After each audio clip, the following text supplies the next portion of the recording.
This week on the OneCast, we're joined by Brad Fuller and Paul Benson, owners of the National Professional Fishing League. They're going to talk about how the league got started, where they see it going, and maybe we'll get a little inside information on what's to come. That's a good one. That's a good one. Oh, God, it's a toad, son. It's a toad, dude. Let's go. I wake up to a little bit of drool on my pillow, feel like it's going to be a bad day. What is going on, OneCast fans? Welcome back to the OneCast, episode 3000 or something like that. We're back for another one, and we're excited about this one this week, joined by the owners of the National Professional Fishing League to talk about the league, how it got started, all that good stuff. But before we dive into that, as always, we want to make sure we shout out those that support us so that you can support them and help us continue to grow. So make sure you head to OneCastFishing.com, use the code TheOneCast at checkout. Get your snagless jigs, your long neck hooks, your net, your weedless neds. They're catching fish. They're on the Carolina rig, catching giants, Texas rig. The jigs are catching fish with and without a skirt. So all kinds of good stuff. We'll go into more of that Fishing Friday when we talk more techniques and things like that. But make sure you check out OneCast Fishing and support them to help support us. Trey? Man, I'm really glad that everyone's in the studio. Ben, welcome back from Missouri. I'm glad that he had a great trip up there. Fish weren't biting that great, but you know what? You still caught fish and you lost less tackle. So, that's true. You know, speaking of us all being in the room together, one of the things that I wanted to talk to the audience about was, you know, I got a boat technician. His name is Justin McKean, and his wife is battling cancer right now, and they have a GoFundMe page, and we're going to put that in the link. But if you can find it, if you have the means or you can find it in your heart, please go over and support this family. They got a GoFundMe page. They're trying to raise, you know, any amount of money that they can, because he works for Bass Pro Shops, and you know there's only a certain amount of time that he can get off, and they have 4 children. So we are praying for you and your family. Justin, his wonderful wife Danielle McKean's down in Arizona right now, undergoing like some serious treatment for cancer. We'll put that link in there. Head on over that link. Support in any way you can, because man, life is precious, and we don't know how long we're going to be on this earth. So that's why we need to fish it right. You know what I mean? So and we'll grow this industry one cast at a time, but head on over there and check those guys out. Yep. And we plugged them last week. I'm going to plug them again this week. For His Glory Outdoors is putting on the 2nd annual Guardian Classic. It's on Lake Murray in South Carolina. If you're looking to travel to fish an event on a different lake, help out a good cause, be around a bunch of good people, good fellowship, make sure you check them out. Check out For His Glory on Facebook. The links are all going to be in the description. We're going to go into more detail. I don't want to take up the guys we have on time diving into it. So check that out. Links, again, in the description of the video and the audio if you're listening. And, Ben, you got anything to add? Yeah, the only thing I want to plug Doug with the PBC, the Piedmont Bass Classic. So their championship was this last weekend. OneCast Fishing had not really door prize, but a prize for a big fish second day. But I will say, if you want to get in some kind of big money tournaments locally here in the RDU area, I can get my tongue untied here. It was a 2-day championship, paying out both days. So the guys who won day 1 got a check for about $4,000.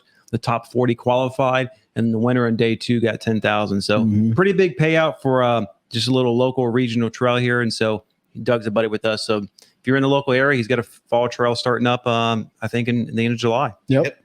Awesome. Yeah. So without any further, I'm going to bring on Brad Fuller and Paul Benson, owners of the National Professional Fishing League. Brad, Paul, y'all got us. How you doing? We're doing good, guys. How are you? Good. You got us, Paul? Paul, you were muted. Did you? There we go. Good to go, guys. We're Appreciate good to go having now. us on.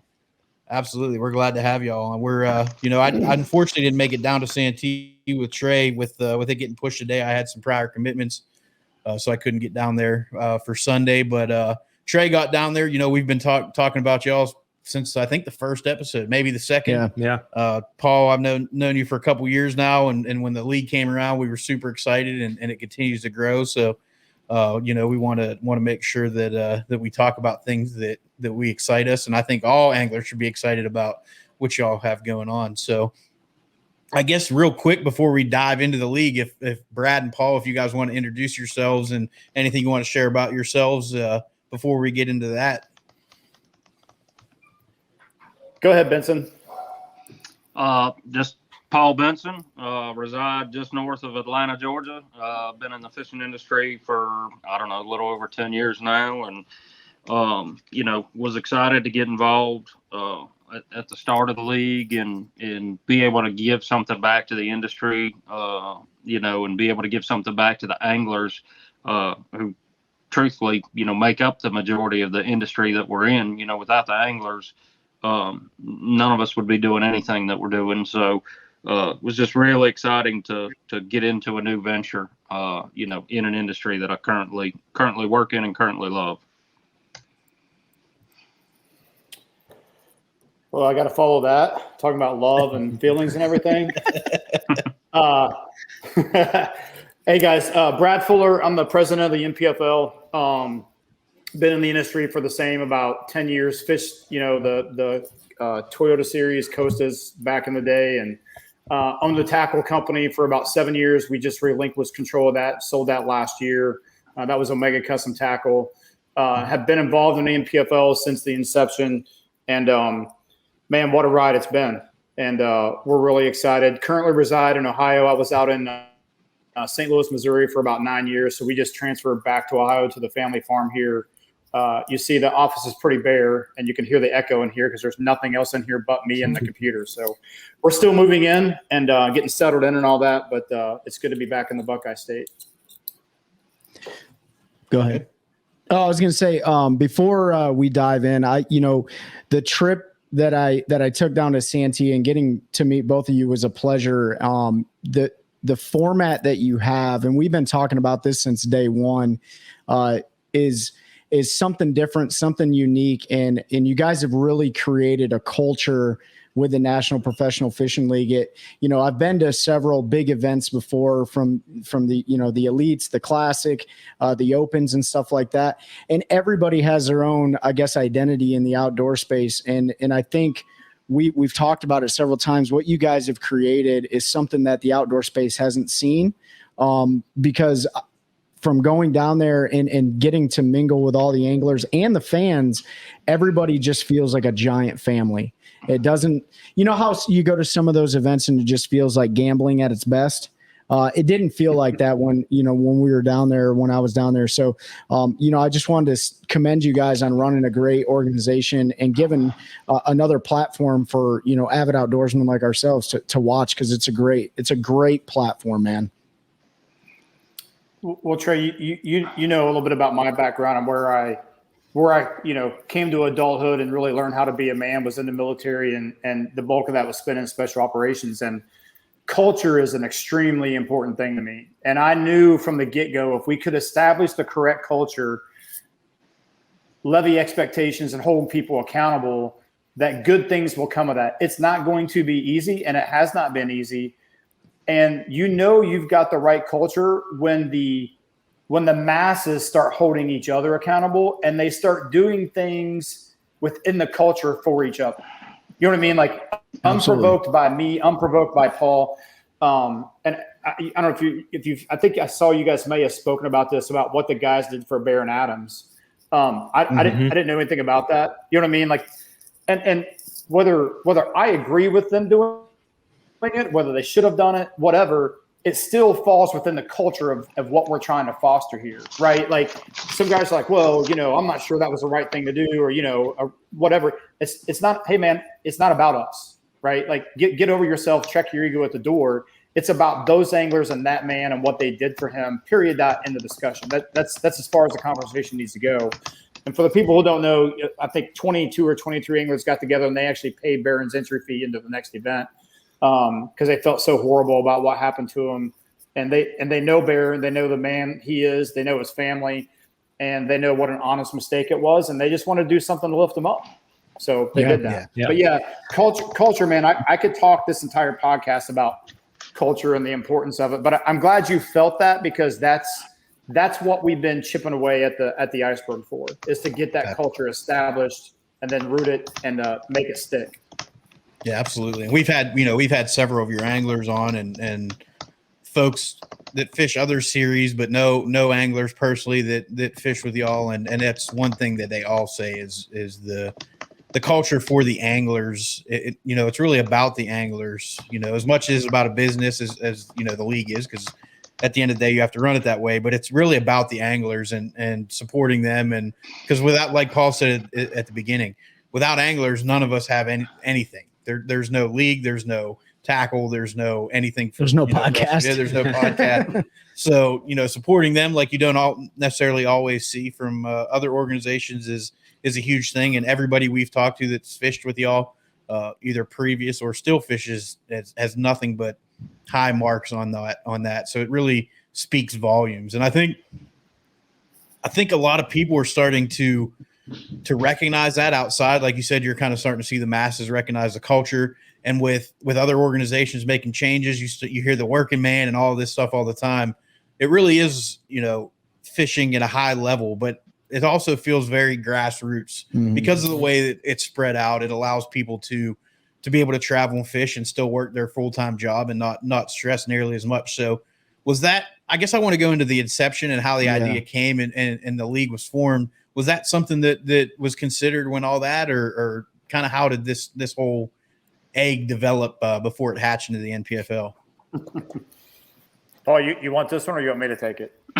Well, I mean, from my perspective and my point of view, we all have a lot of friends who have beat their head against the wall trying to make it as a professional angler or make it as a regional angler or whatever it is. Just invested countless amounts of money, time, and everything.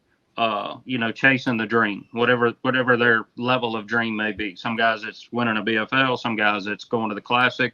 I've personally seen guys lose jobs, lose marriages, lose families, lose everything, chasing this dream of tournament bass fishing. That being said, I think in its basest or most true form, we sat down and discussed being a angler-centric organization. That's a tough pill to swallow because, like, you got to put anglers before yourself. You got to put anglers before your family. You got to put anglers. When I say angler-centric, we can have the anglers and the sponsors at equal level of importance, but we never put sponsors before anglers, and we never put anglers before sponsors. So now we got, two really high bars to hold for being the level that we're at. All that being said, when we really sat down and focused on that, spreading out the schedule to where we've got, 4 to 6 weeks in between events, things of that nature, it just seemed to really work for a lot of anglers out there who were wanting to fish, and it even works for anglers who were fishing other organizations and other leagues who couldn't justify the time off or justify the amount of money and time that they were putting into what they were currently fishing. Based on focusing that, hey, these guys want to chase, let's say somebody wanted to chase the Classic or somebody wanted to chase Red Crest, BPT, whatever it might be. The biggest hurdle that all of them faced was capital, money. Like beating their heads against the wall, wanting to chase sponsorship. So if we just basically set up a league for anglers to make money and put the anglers first and focused on making sure the anglers, win, lose, or draw, whether they win 100,000 or whether they're driving home, explaining, hey, didn't cut a check. We want those guys to feel like they left having an experience that's worth the entry fee, whatever that might be. So can we rewind to like what year and who initiated the conversation to say, let's create this National Professional Fishing League? Like how was that stimulated and who started it? So the lineage of the NPFL starts with Al McCullough, Big Al. So Michelle and I were at a big bass bash event on Lake of the Ozarks. We had Omega Custom Tackle there, and Al literally walked up to our booth and said, hey, man, let me talk to you guys for a second. Had known Al for about 5 years, and he kind of loosely pitched this idea.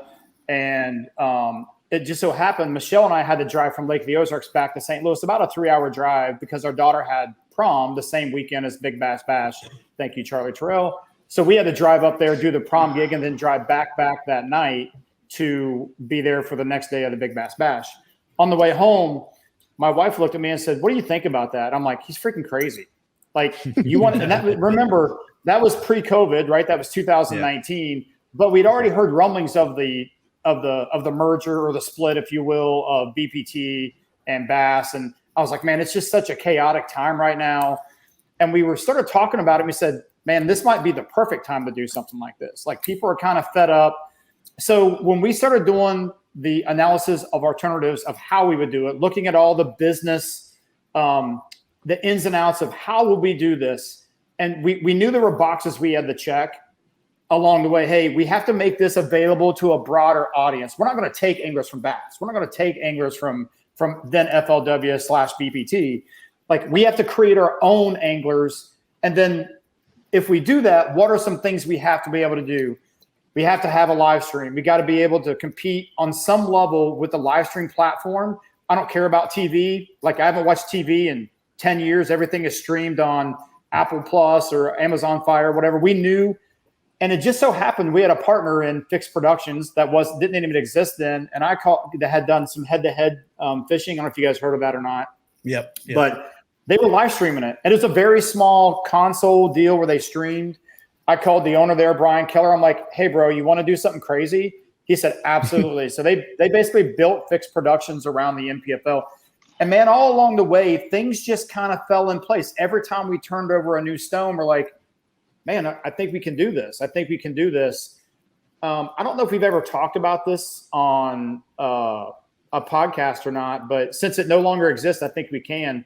Do you guys know what the original name of the National Pro Fishing League was? No.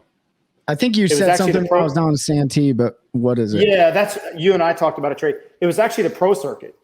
So remember, we launched this before that even existed in 2019. Well, about 6 months into us, we already had logos done. We had applied for a business license under that name. Well, FLW rearranged things yet again and came out with the Pro Circuit. We're like, well, crap. Now what do we do? So that's actually how we ended up with the TNPFL, the National Pro Fishing League, or as we say, because no one likes to say that, we just call it the league. And it's starting to stick a little bit, so we like that. Not the Nigerian Professional Football League. That's right.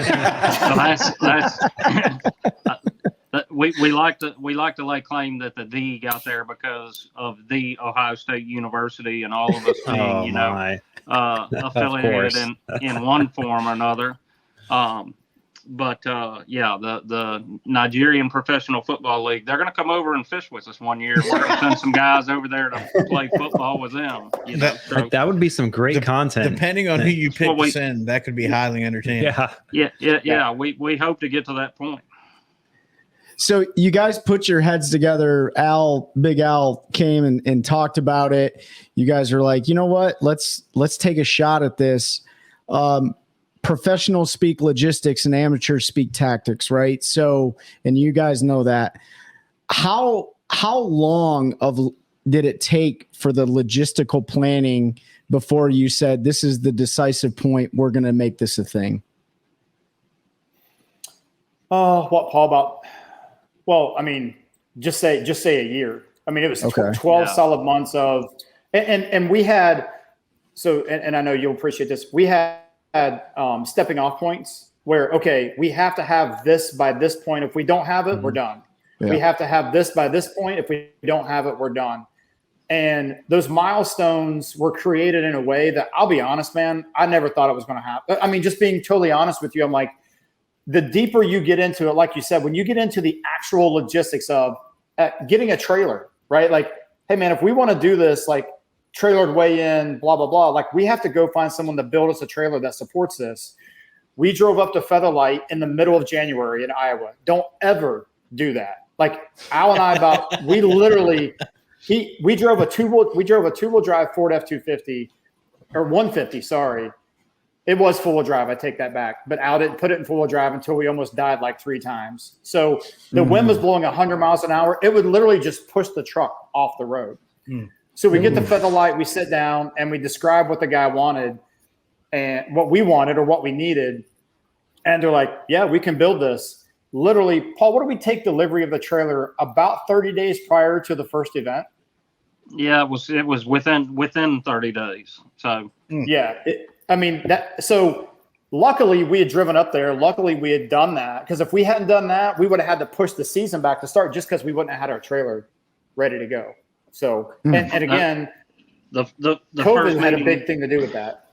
The first meeting that we had at Fix, Al and I went to Wisconsin, Appleton, Wisconsin.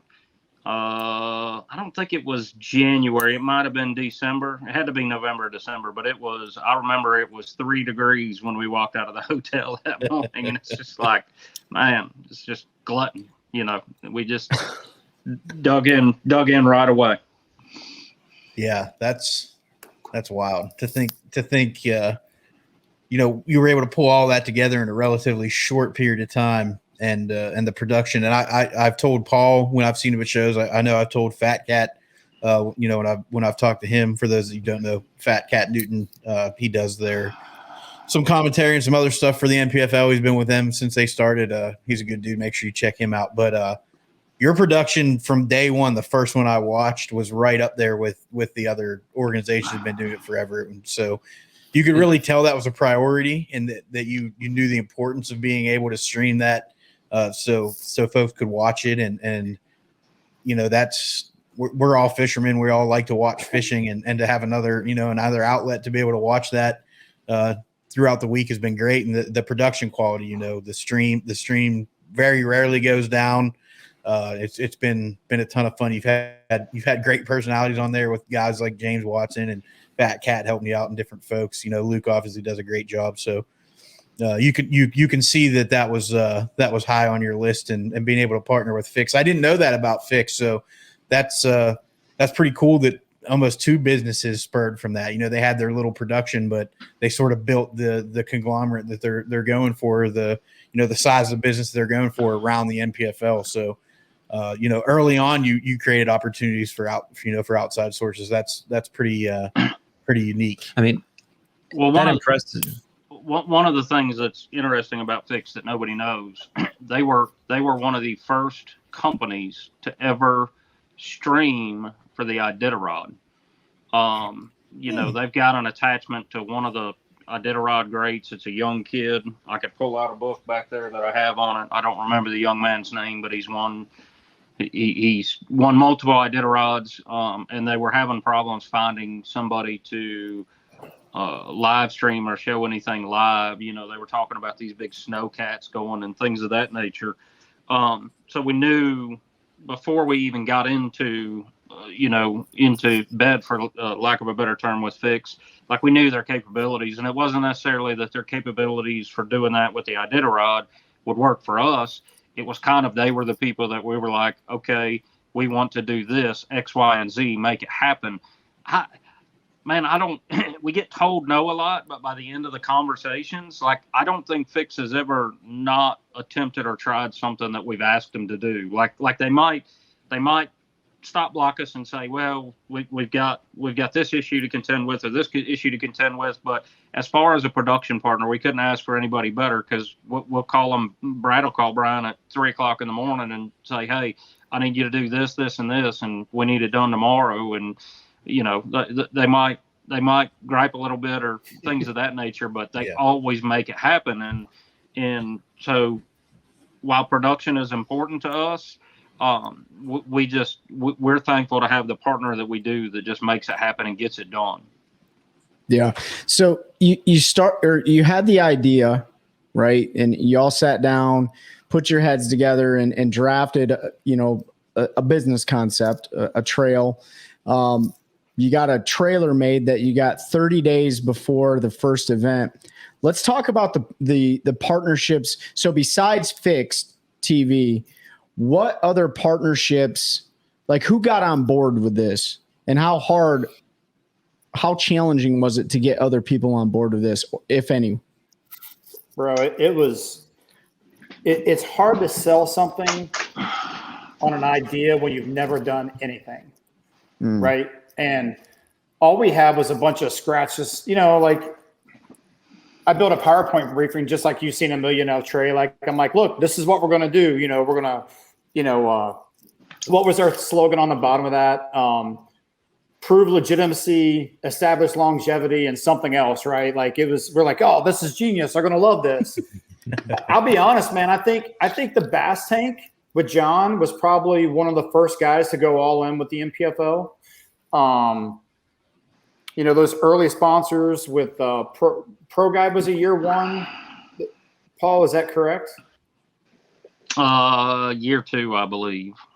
Yeah. Look, I'll be honest, man. It seems like that was 600 years ago. I imagine, yeah. But just having those conversations in the very beginning of, if we build it, they will come. Dude, we got laughed out of the room. Like, really? I will tell you this, and I won't say the company name.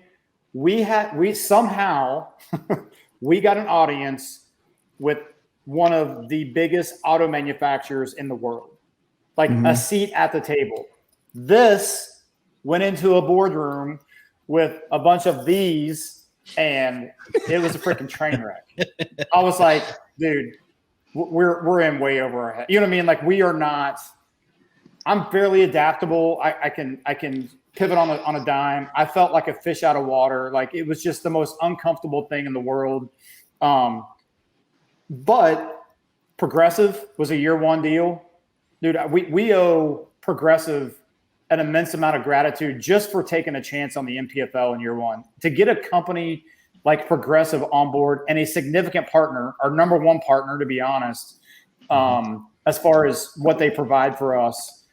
And dude, they've been awesome ever since. And we cherish those relationships with those guys. And I'm proud to say that, Paul, back me up on this. We could pick up the phone right now and make a call to Progressive, and they will pick up the phone and be like, hey, how can we help you guys? You know what I mean? Like, but I think that goes back to that culture, right? Like, who we are, what we're about, what we will do, what we won't do, and things like that. And I think we just try to live our life through the NPFL, or run the NPFL as we live our lives, right? And I'm very proud of that, and I'm very proud of the fact that we do have such great partners, and I'm looking forward to getting some more guys on board next year. But yeah, man, those early conversations, Trey, were awkward, bro.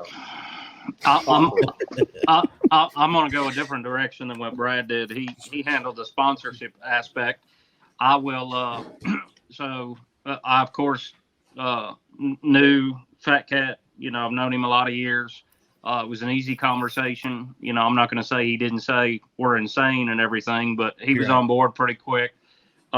Luke, literally one message, one phone call, and then Brad and I drove to the low budget bar and grill and hung out for a day and made everything work there. And once again, I think Luke even had some questions like, are we really going to do this? Like, and when we brought those two guys on, to this day, I've gotten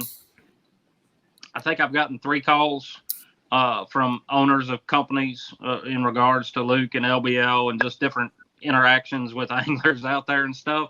And every time we tell them, like, hey man, that's his show, go pound sand. Like with all due respect, like, Luke is Luke, LBL is his deal. When we brought on both Fat Cat and Luke and Watson, all those guys, Bradley Holman, when we have anybody sit in that seat, we make sure to go over the top and tell them, like, hey man, be you. Like, and we, Luke will give us some lumps, when we deserve it. We've had rough things that we've addressed, and Luke's addressed it on LBL very well, professionally, all that type of stuff. But he's given us our lumps when we deserve it. And I think those guys as partners are hugely, hugely important for, what we do, how we do, just day in and day out. They do a good job of keeping a barometer out there to make sure, whether it be anglers or sponsors or just industry folks, haters, whoever's interacting with us, good, bad, or indifferent, those guys are a good barometer for us. And they kind of, when Brad and I, go at something or go hard in the paint on something, those guys both have a good enough relationship with us that they can come to us and be like, hey, pump the brakes a little bit, boss. We got to handle this one a little bit different, because Brad and I will be the first to admit, like, we have no slow, we have no neutral, we have no granny here. Like, we will get it done, but we do things very heated a lot of the time, and keep keep the temperature and tempo moving for the entire organization. Another key piece of folks that are huge aspect to our team is Twin Visuals. Tanner Lyons and Travis Lyons, and they've worked, for everybody, still work for everybody. They were a huge component to come on and take a chance with us. And, they just, I can't say enough good about their work. We're always screaming, we want it faster, we want it better, we want it, but they absolutely provide, second to none content. And then we've had a lot of places. We've had a lot of organization or events, CVBs and places like that who have supported us, who go above and beyond to tell folks. We just had our first event down at Clarendon County, Jesse Surratt, and I can tell you, like, if I had anybody that has any questions about whether or not they should have an NPFL event, I can add Jesse to that list. Miss Sherry down at Lake Eufaula, Alabama was our first event, Neil Paul over at Hartwell, who does a lot for fishing on a lot of different, all of these partnerships, really, really help us out. And for every good one, there's a bad one. I'm not going to go down and list all those, but we do try to make sure that we're thankful for the people that support us, our families. I can't tell you, Brad's had his whole family working there. I've had my whole family working there. My dad actually currently works for us. Our tournament director has a very close friend that works for us. Al's got, Al and Brad, brought in some close friends from the fishing industry who were anglers at one point, and they come in and work for us. We've got a staff. We do everything we do with about 9 people, sometimes 12. And it's a lot, to do if we don't have the confidence in the people that we have helping out. And we've had people that have helped for 3 or 4 events, and then life came up or whatever. And there is a rotation there, but our core group of folks, Brendan, Kyle, I'm going to miss somebody. And then Sean Mahal, our tournament director, he does an awesome job for us day in and day out as well. And man, I can tell you, none of these guys do what they do for the pay. They do it for the anglers. They do it for the industry. They do it because they love giving guys an opportunity.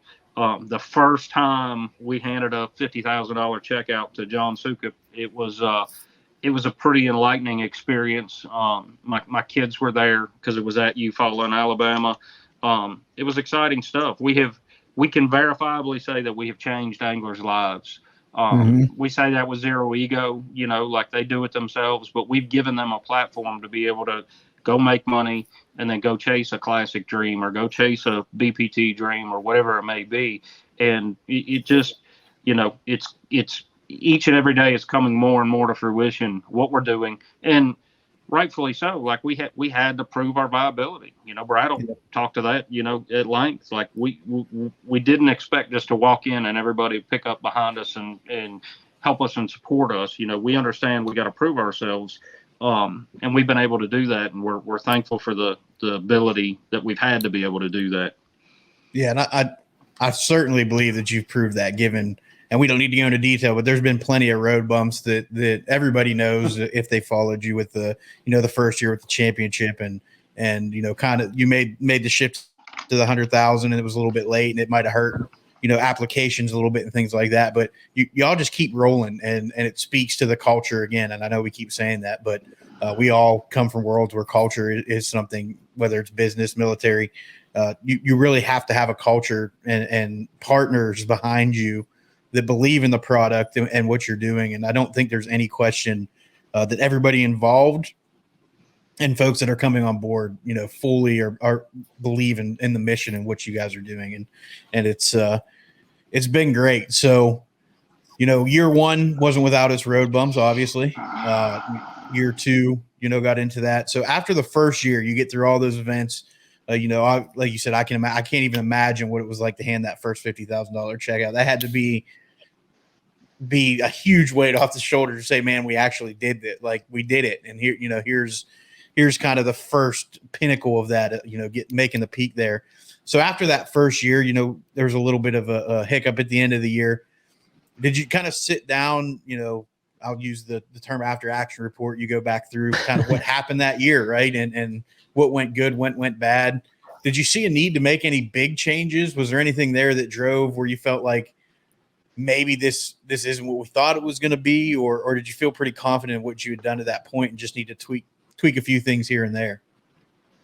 Running a good tournament does not mean you have a good business, right? Like we felt like what we had from the tournament aspect and what we were doing with guys on the water, 119, 120 guys, trailered way in, smooth operation, unprecedented release rates on fish because we were keeping fish in the live well, how happy everybody was.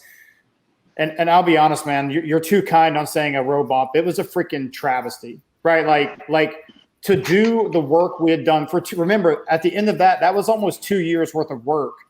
And to get to the end and not be able to finish it the way it was supposed to be finished, and no one to point the finger at except ourselves, because we let things happen that were outside the span of our control. And I knew better. And that's what really hurts, man. And we've all been there where you push the envelope so hard to the razor's edge because you want to be that guy. You want to bust on the scene, 10 cameras live. Dude, 10, even now saying that seems insane. 10 cameras plus Fat Cat's camera. We had 11 live cameras on the water in year one. Yeah. But we thought we were pulling it off. We had some major investor issues that we didn't see coming. And so end of the day, bro, that was one of the hardest things I've ever been through in my life. Like, I mean, honestly, to have to call 119 anglers and go, hey, boys, we got a problem, and own it like a man and take the ass chewings and take the urine. Like, and listen, all that was deservingly so. You had to stand up, put your chest out, let them pound on it, punch you in the face, and just stand there like a man and take it because you earned it, right?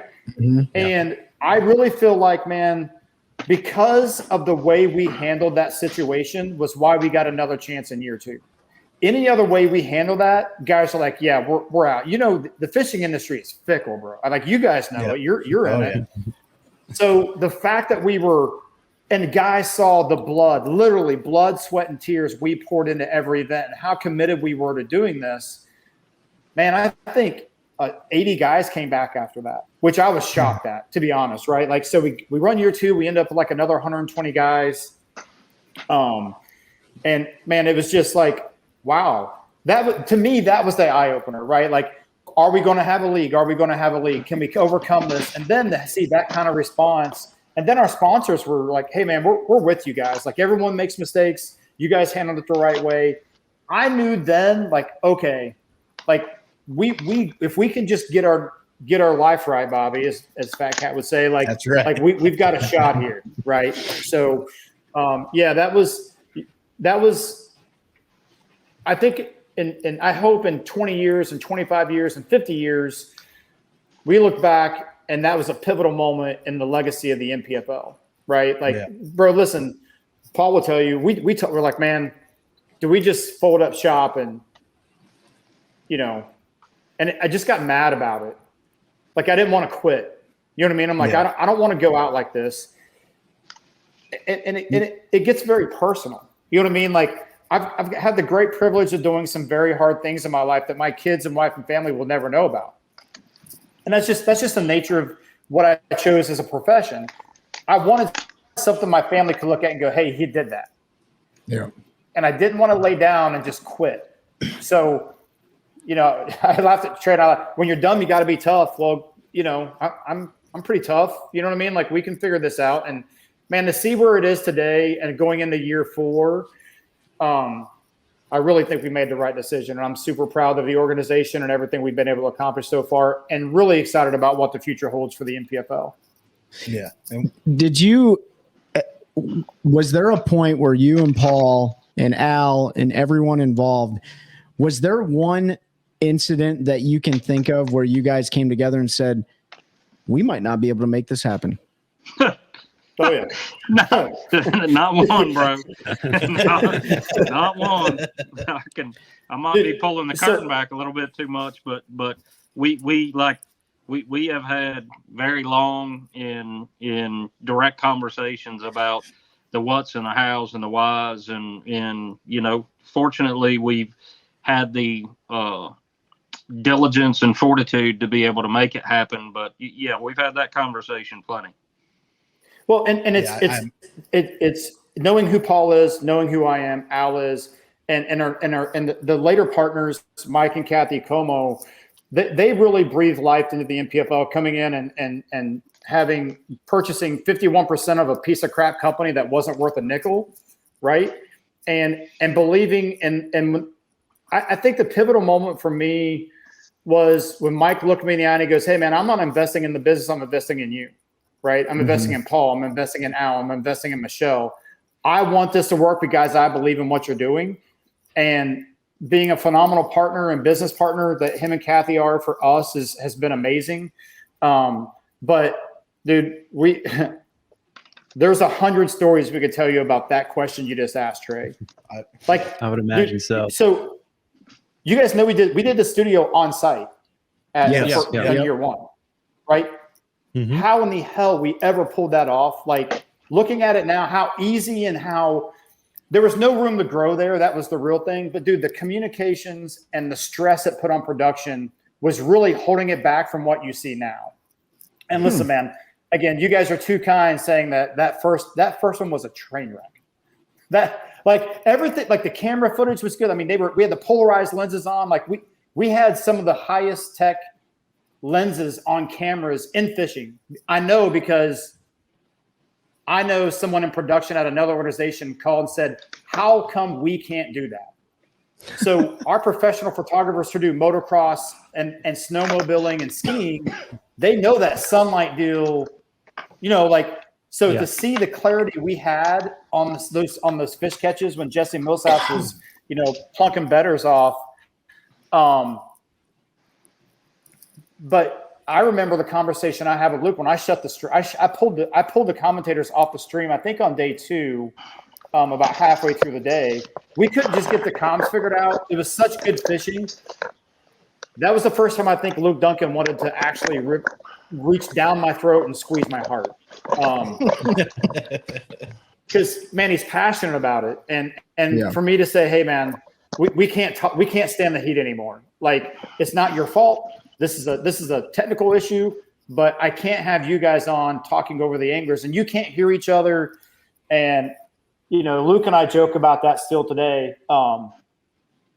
And just my phone calls and conversations, I was like, "Man, what are we doing here?" You know what I mean? Like, that was one of them. And comms are always the issue. Oh, well, and everything, right? I knew that, and it just. It was bad, but there was enough good in it for us to say, "Let's do it again." Yep. So yeah, go ahead. I think the production, I would probably look at it the same way if I was in your shoes. But as a consumer, it was good. I mean, I didn't have any issues with it. I did downplay the first year and the way that ended because I didn't want to bring up that pain, because I felt it, knowing Paul and the time and everything that you all had put into it. Like, when I saw that in the room, it was a rumor at first, and then when it became official, I think my heart broke for y'all at the same time, because it was like, that's a tough one. But really, and just like you said, to see you be able to come back from that, to me, that proved the value of what y'all are doing. And it'd be tough to kill at this point to survive through that in your first year. It's wild to think that you went through that in the first year. And even with those issues, I remember watching, I can't even get the GoPros and my mics to work half the time to record on the boat. And I can't even imagine all the live cameras and commentary, and especially on site, right? All the wires and everything, so I think most of us who are serious about fishing probably understand that. And, seeing another organization, going to that extra step, that extra level. And we could see, talk about the cameras, right? And the clarity, just, we can see, I think everyone could see where this was going to go. And so I think a lot of people that helped, come along for the ride. Bro, I can tell you how to fix those GoPro issues. 70G clears it all up like Oh. Like when you're That's all when you you're need is dealing- 70 G. yeah. It's funny because we laugh about it and we joke about it. You know, we had a camera issue this year that came up. You know, just as a result of like it was nobody's fault, nobody's deal, but like those things behind the scene are extremely difficult to understand or deal with. People don't understand. Like they say, well, this camera didn't work or this feed didn't work, or I don't think they understand the amount of moving parts that each one takes just to get it, get it squared away. You mentioned something about like the rumor in relation to the cancellation of the championship. Like, man, rumors are going to happen. Yeah. The rumors or the things that get leaked out ahead of time that are factual are the easiest things for us to deal with because we base everything we do on transparency. It might take us an extra day or two.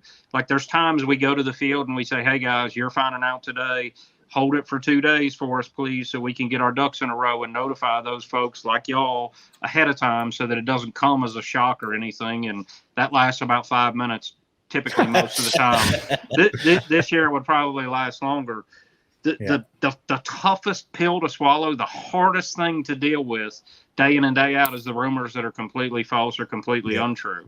I had one this past year. I was fortunate to go on a little fishing trip down to Venice. It's like 2 days. It was like fly to New Orleans, fish for 2 days, and then fly back out. I was able to pull it together with some friends' help. If y'all ever want to go to Venice fishing, hit up Quentin Capo that fishes NPFL for us. He has the best price and the best ability, and he'll take you out and put you on them. QC fishing. But that being said, in the truck on the way to go to this, my phone just starts blowing up. Well, so-and-so's podcast said that the NPFL was out of business, and it was a major podcast, and it was a major news guy for the industry reporter. And like those are the tough ones. I mean, Brad can elaborate on it as well. Like the stuff that comes out of nowhere and you're like, what are these guys even talking about? Like we say, okay, well, just blow it off. Don't worry about it or whatever. But the phone calls don't stop. We still get the phone calls from sponsors, from anglers, from everybody saying, hey, what's the validity to this? And we take some lumps saying, hey, man, they're insane. I have no idea what they're talking about. It's completely unfounded. Well, then you get people, disparaging you saying, well, why don't you just tell me the truth? I am like come full circle. It's all good. But I think those are a lot harder to deal with than when we have a situation that comes up that we have to deal with. I can handle the rumor, innuendo and such easier when it's something that we cause or we do. Industry wise, the stuff that people just make up is just it's insane. I think Luke talks about it all the time on his podcast. I love listening to him, and he ain't lying. When the trolls come out, they come out in full force. It's a full-fledged complex ambush on whoever they're trying to get after. And that statement about like any publicity is good publicity, no, it's not. Especially with the news network of the internet and everything like that. So, getting and that's another consideration. I think a good message here is, right now we're talking about you guys building a business, but there's a message to anglers trying to build their own angler business to becoming a professional. Like all of the logistical challenges, all the publicity, all of these other things you talk about, it also pertains to each angler that wants to fish professionally. It might be on a smaller scale, but it's still there. And so getting ahead of negative PR or PR in general, is a very important thing to do. And you can suppress information up into the ionosphere if you want to, depending on who gets on board with that. And we see that all the time with social media trolls. I believe trolls, not to cut you off, but trolls are one thing. Like we dismiss, like Brad and I will take turns, like just cutting out social media. Like I've never been forced to do that in my life before. But I think both of us have taken, I don't know if Brad's even back on Facebook after his last exit. This was a major podcast and this was a major blogger, news correspondent, something, I don't know what the actual title is. So if I can take a time to talk about y'all, Chris Brown at Anglers Channel, Terry Brown at Wired to Fish. I do want to, we did kind of brief over those supporters when we were talking about supporters a little bit. Those are the guys who have reached out and said, hey, man, I don't know if this is true or not, but if it's not, I want to get the right story out. You know, like That's Chris right. Brown, Chris and David over at Anglers Channel's been a great advocates for what we do. They've tried to help us, you know, a number of ways. Steve Sarley at ASA, we Fish ASA. I'm not sure. I don't remember the name of his other podcast. And not to, hopefully I'm not bombshelling you guys by naming other podcasts. No. Terry Brown with Wired to Fish always calls to keep his, pulse on what we're doing. Matt Pangrack has never not answered the phone for Brad. So that, you know, once again, I don't want to focus on negative or things of that nature in relation to what we're doing, because we do have a lot of great people out there who support the league, support our anglers, much like yourself. I've told Pete since day one, any way we can help y'all, because y'all, tell it like it is, tell it truthful, and you know you've been a great advocate, not just for us but for our anglers, which is it means a lot to us.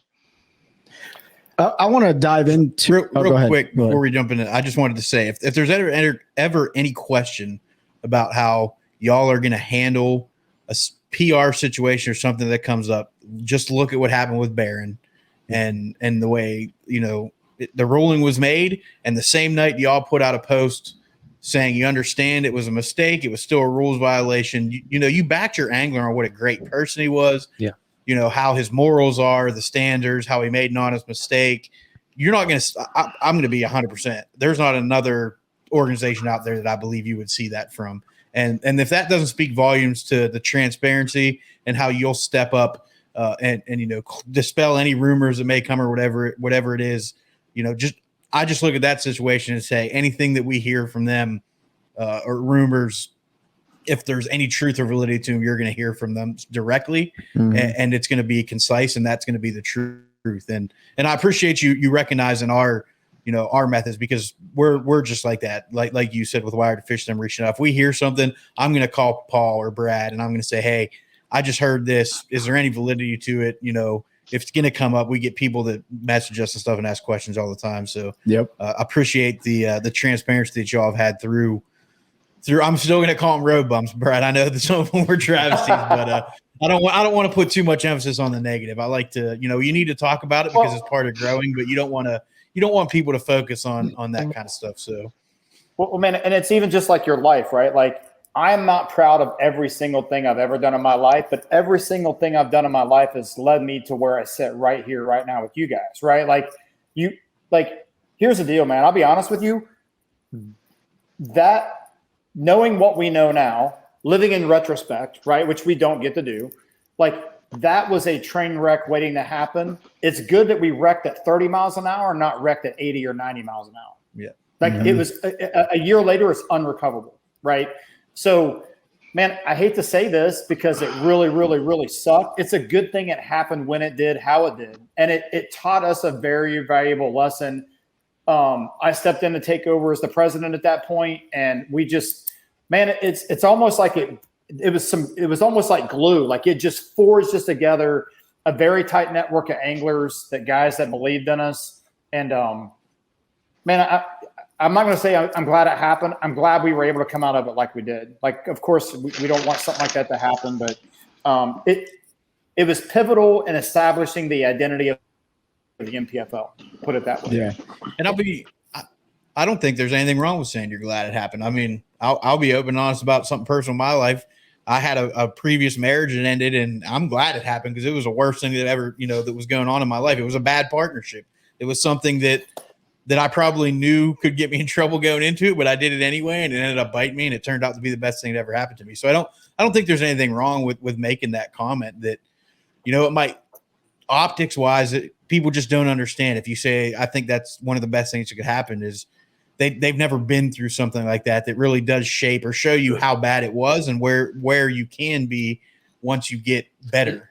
You know, there's so many cliches for it, the crucible and you know, foraging and all that, but it really highlighted the transparency and the culture. I mean, you guys are, you know, preaching about it, and Trey felt it when he was down there. But to see it in action and for everyone to see the response, right, it goes a long way to build the authenticity, with anglers out there, with both anglers fishing, right, the tour, but also just anglers enjoying the content and watching, from an entertainment perspective. Yeah, there's no better way to if you capture the lessons learned through all the scar tissue built, that's how you can brief resiliency. Like we always brief, like you just got to stay positive, you got to have a good attitude. Well, I've said it many times, like no one tells you how to do it, but if you can't live in retrospect, like you said, but if you can capture those lessons learned, you know how to go forward and like say, okay, we're going to deal with this. We've dealt with it in the past. This is how we're going to go about doing it. And nobody has the book on right and wrong answers. You're literally writing it every single day as you go. Yep. There's no standard across the world in pretty much anything other than, I guess, law. And that's really subjective anyways. Yeah. So, that resiliency is everything that a successful organization is built around, which then translates into your culture that you have. And I wanted to visit the culture of the anglers. So we talked about the logistics, like getting partners together, putting our heads together, drawing a roadmap to success, backwards planning. In order to get this, we got to achieve this, boom, boom, boom. Let's talk about the selection of the anglers from inception. How did that go? How did that transpire? Man, so that was me. I locked myself in the office for what, Paul, like 2 or 3 months. Paul would say, hey, call this guy. Hey, call this guy. And my wife, she could probably recite the speech I gave every single angler, right? Like, here's the crazy thing. We knew we wanted about 120 anglers because just financially that kind of fit where we needed with revenue and total revenue and looking at what we thought we were going to get for sponsors. And we figured we can make everything work at that number with some investing and stuff like that. So I talked more people out of it than I talked into it. So Okay. A guy would call me and say, hey, man, sell me on this NPFL gig. I'm like, hey, man, you're talking to – so this is a funny thing. Paul and I both say, Paul and I are never going to win any HR awards, right? Like we're not. It's not in our DNA. It's so good, bad, or indifference the way it is. One example, I think Trey, you and I talked to this guy calls. He's like, hey, man, like I've got the money. I've got it saved up. I've got plenty to travel. I've got like 50,000 saved up. This is a lifelong dream. I'm 22 years old. I'm getting married in 2 months, and I've got a baby that's going to be born in 6 months. And I was like, okay, back that up again, but start at the end and work your way the other way. You got a baby that's due in 6 months. You're getting married in 2 months. I said, hey, buddy, I'm going to do you the biggest favor I've ever done anyone in their life. I'm not going to invite you to fish the NPFL. Like take that 50,000, put it in the bank, and just know it's there. And if you never have to touch it, great. But I'm not going to let you spend it on fishing with the NPFL. Dude, he was upset. He was not a happy camper. This is a joke. I knew it was a joke, blah, blah, blah. And a year and a half later, that dude comes back and says, hey, man, you did me the biggest solid any man has ever done for me in my life. Like, there's no way I would have held all that together. We were very poignant on saying what we would do and what we wouldn't do. And knowing it wasn't going to be a good fit for everybody, we made some mistakes on kind of some of the things we did with anglers in year one. We went so over the top on empowerment that it went to their heads, and we involved them too much in the business of the NPFL, and it created a lot of problems where, and it was our fault. We created it, but they felt like they had voices in places where they had no business having a voice. Okay. It's a much different kind of deal today. We run the business and they go fishing, right? And we do invite them to peek behind the curtain from time to time because we need their input. Look, man, we got guys who've been in this business a long time. And if we weren't willing to take some of their advice or at least get their opinion, like I'm all about asking guys for opinion. I'm not going to let you make the decision for me, right? Like the decision will ultimately stop on my desk, but I would like to know how you feel about it and what you think about it, because it could be a perspective that I didn't see. You know what I mean? So, yep. I know I'm dancing around your question, man. Look, year one, was such a blur. We invited anglers that we felt like could do it. We gave a lot of guys, some guys that we weren't sure could do it, but we wanted to give them a chance and let them prove to us or themselves whether they belonged here or not. Mm-hmm. I just needed about 25 really good anglers that we could showcase that could catch them. I knew if I could get 25 that could give you some flavor and variety and story, and then we just needed to fill the field up and have guys go fishing. And but I will tell you, there were some guys who kind of came out of nowhere that I didn't see, and one of those guys is still fishing with us today. Very unassuming. Like Timmy Reams was a guy I'm like, I don't know, man. You know what I mean? Now look, like perennial AOY contender, is going to win a Shield, is going to win an AOY, catches them every single. You know what I mean? Like, so you just don't know. Yeah. Like, Well, it's like to expand on that, so a buddy of mine that I've known for a long, long time, Brent Dodrell, he's out of West Virginia. He fished for, I think, West Virginia University, big hammer, everything else. Like, I would say a lot of anglers, we got a call from another guy, hey, so-and-so is going to call you. No, none of us knew Timmy Reams, you know, but kind of, you know, Brent Dodrell vouching for him, saying you need to slow down and listen to this guy and talk to him. Like, man, it's done a lot for everybody, including Timmy, and we're thankful for the people that reach out and call. We do take a lot of flack because everyone says, well, there's no qualifier. I can promise you there's plenty of great fishermen who didn't meet the qualification of being able to pass the litmus test with Brad Fuller, Paul Benson, Al, Michelle. Like we do sit down and talk about it now, and like there's some great anglers out there who are just assholes, and we're not going to have them. Like if they come in with the mindset to create drama, like this is going to sound egotistical or arrogant, but this is our house. Like we own it, we control it. I don't care if you can outfish everybody in the world. If you're a jackass and you don't belong here, then we're not going to have you. And I've always said the most interesting book that we will write will be the people that we told no, or the people who, you know, we've got guys out there on social media now that say, yeah, man, I'm going to go fish it next year. And this is not a kiss the ring thing for us. Like, you know, y'all have seen it, and y'all know how, like Pete knows how I take care of customers, and anglers are customers. Without them, you know, Trey got to see it firsthand. Like Brad Fuller, Paul Benson, Michelle Fuller, Al McCullough, Mike and Kathy Como would lay in front of a truck for our angler field. Like we're very, very protective of it. If I think somebody's going to come in and upset the apple cart, you know, when I have conversations with top level pros who have been fishing other organizations for years and years and everything, I ask them all the same questions. I'm like, are you going to be the guy that stops and picks up somebody in their fish? Are you going to be the guy that, you know, that helps somebody when they have a social media question, or when you see their truck broke down, or like these are the things that we really focus on when we're bringing new anglers into the fold, to make sure that culture is not upset. And not everybody's going to get along. Not everybody is going to do that. But, you know, when we hear from an angler, hey, so-and-so blew right by me and I was standing up waving my arms and he didn't stop to check on me. Like we can't penalize the guy or go do anything like that. But I can promise you there's going to be some questions asked, and he's going to know that we know type of situation.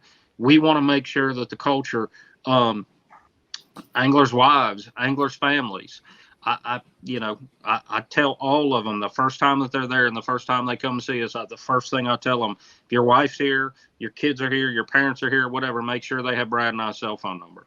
Like that culture is overly, overly important. Do we have time for that? Not really. Do we make time for that? 100% we do. We've learned a lot of lessons on the angler selection basis.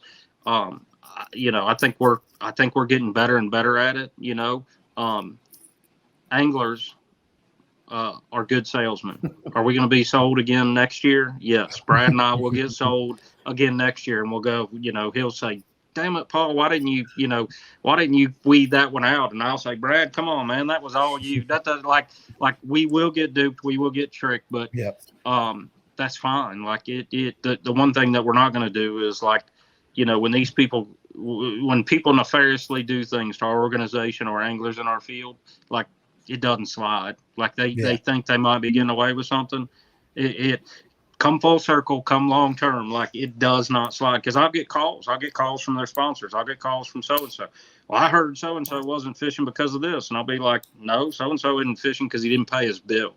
You know, like go ask him. Like, you know, it and that transparency. While we accept the transparency of people coming at us, you know, pretty much nonstop. We have to have a lot of difficult explanations, conversations, things of that nature. We're not forsaking it on the other side to be nice or to be courteous per se. Like I've said for years that this industry is just a little too courteous sometimes, and that's why you get some of the bad eggs in the fold. We're getting better. Well, I would say the 75 we got this year, unreal, unbelievable, and they continue to get better. Yeah, I think there's a. Go ahead, Brad. Go ahead. No, go ahead. Oh, go ahead, man. No, I was going to say. You go. What I was going to say was this goes to, and I don't know if you guys know this. You know the way our protest process works. So if I want to protest Trey, right? I see Trey do something, and I'm going to file a formal protest. It's in our rules. You have to file that in writing, and you have to sign your name to the bottom of it. Mm-hmm. Then I take that protest as the tournament director to Trey, and I say, hey, Trey, Brad Fuller is protesting you for these reasons right here. And then we're going to dig into the fact of, is this accurate or was this a misunderstanding? Now we're going to launch the investigation and find out the truth about what really happened. Blowing a no-wake zone, throwing an A-rig, like whatever, right? The difference is you get to meet your accuser. Yep. Right? Like Trey knows exactly who protested him. Guys, you know how many protests we've had filed in the NPFL in 3 years? Zero. And signed? We have one. I was going to say probably not many. One. And when a guy comes up to me and says, hey, man, like I saw this guy doing this. I'm like, hey, man, I'll take your formal protest in writing, submit it to the tournament director. We'll get you two in the same room together and we'll hash all this out. Well, I don't want to do all that. Exactly. Keep your mouth shut and go back to fishing. Right. Like, because that cancer, that's that cancer, right? Like you're not that passionate about it, or you'd say, absolutely. Hey, Mr. Owner, tournament director, here's my submitted protest in writing. I signed it at the bottom. You know, it's got to be filed within 30 minutes of the finalization of the weigh-in, blah, blah, blah. So, those little things like that is how we run our entire business. Yeah. If there's something an angler does that I don't like from the president's perspective, I don't talk about it behind his back. I go, hey, Trey, let me grab you for a second, buddy. I'd like to have a chat with you about something. And I give them my perspective. I don't talk down to them. I don't berate them. I don't pretend like I'm sitting on top of my shiny horse, looking down on him with my big suit on. I'm like, hey, bro, we're in this together. You know what I mean? Like we're eye to eye, we're man to man, and we're going to deal with this. This is my perspective. And he may come back and change my perspective, but that's the way it's supposed to work, right? We're not above them and they're not above us at any rate. And I think that's what's been lost in fishing. The hierarchy of how things are adjudicated is really, really messed up in fishing right now, man. Like we've all heard the stories. I believe about 10% of them, but if 10% of it's true, it's freaking train wreck. We will not partake in that at the NPFL. Will not. We'll do everything at face value. Yeah, 100%. Yeah, so, we soapbox, man. Sorry. No, you're good. So no, that's great. I mean, it's almost like you guys read the book, and I'm going to plug it here. It's called From Good to Great. I don't know if you ever read it, and it talks about the top 5 levels of leadership, and one of those is hire slow and fire fast. So when anglers or when people ask like, what's the qualifying event, or NPFL doesn't have a qualifying event, the qualifying event is going through an interview process and having a good reality check with the owners of the organization. And then for you on the adjudication side to create an opportunity as a mediator and an arbitrator for the anglers to settle a protest, that is exactly what we talked about in one of our very first couple episodes. It's like, if you were king for a day in the bass fishing world as a tournament director or an organization owner, what would you do? And Pete was very clear on it. Like, I would make it as black and white as I possibly can, knowing that there is some subjectivity in there, but that's a very interesting approach as a leader in an organization. Like, I'm going to create an opportunity for you to have a conversation with the person that you're protesting, and you guys can settle it. And at the end of the day, if there's no decision made, I'm going to make the decision. Right? You have to make that decision as a leader. And so that's a really interesting way that keeps the anglers involved. I'm really glad to get that, because I can't tell you how many times I've had people come to me and we talk about fishing and we talk about the league comes up and it's like, well, they'll just take anybody that has money. And I'm like, hold up, bro. I know Paul fairly well. I didn't know Brad until, we've got to talk here, but he's associated with Paul. So I'm assuming, they're like-minded. They're not just going to take anybody. Yeah. I know that, they have an application just filled out. If you got the money, they'll take you. I'm like, it doesn't take a brain surgeon to realize that's not the case. Why, if they were just going to take you with money, why even have an application? And like I said, knowing Paul and Brad, like there's a process there. You're not going to bring anybody. You don't want drama. All of us are sick of drama. One of the funny things about the application process, I was sitting at the house. It was a Friday or Saturday. It was like a weekend, and it was like 10th hour last year, like 4 days before our cutoff, application pops up, John Cox, or I think it actually said John Cause, DeBerry, Florida, like filled out. And Michelle sends me the email and I call Brad and I'm like, man, do you think somebody's messing with us? Whatever. So I call, because on the application, it was John C-O-Z. Yeah, Cause, C-O-Z, just a typo. Address was right, cell number, I checked the cell number and I'm like, but lots of people have that stuff in the industry. So I call Carson and I'm like, bro, is this serious? And he's like 100%. Had a phone call with John, went through the same kind of deal. Like, hey man, here's our expectations. We want you to show up, fish and make money. Take care of the other anglers, and I have the same expectation for anglers to take care of you. This is a fine-tuned family. We had no doubts. Like he's the most laid-back dude on earth. But we have other people that that's part of that rumor mill or whatever. Well, you just let him in. Man, I have to beat guys in the head to go fill out the application. I got buddies, good friends that have fished other organizations, and it's like, man, if you don't want to fill out the application first, then the first time I send you a survey for a CVB, I'm gonna have to chase you for it. Maybe you don't decide to pay your deposits on time. Maybe you don't decide not to pay your, like there's indicators that go through, with this type of stuff that's part of that learning process of what we learned. The fishing part, we all know fishing. There's every single one of us comes from a different area or region. There's 15 hammers that each of us can identify up y'all's way. Who's the yahoos that got accused of throwing out crawfish? Jamie Ferrado and geez. I think it was innuendo, rumor, or whatever. Like it's a joke. I'm not making an accusation. But those guys are hammers. Brad Staley. Brad Staley's been a good fisherman for a long time. Mike Corbishley. Mike Corbishley. I had no idea Jesse who Wise. Mike Corbishley was. Jesse. Yeah. Jesse's still got to prove himself a little bit on the angling side, though. I think that's right. I'd like to see maybe 2 more top 10s before I start putting any feathers in his cap. So and that's the one thing that I hope that people embrace. I hope they're watching that 3 through 13 timeline, because there are a lot of people rotating in and out and things of that nature, but that's how a guy like Timmy Reams, becomes a hammer. We've just had a lot of great guys come through like that. And when these guys come to us and say, hey man, I made enough money to where I want to go take a run through the opens or whatever, we're cheering on Brian Smith and John Sukup and guys like that.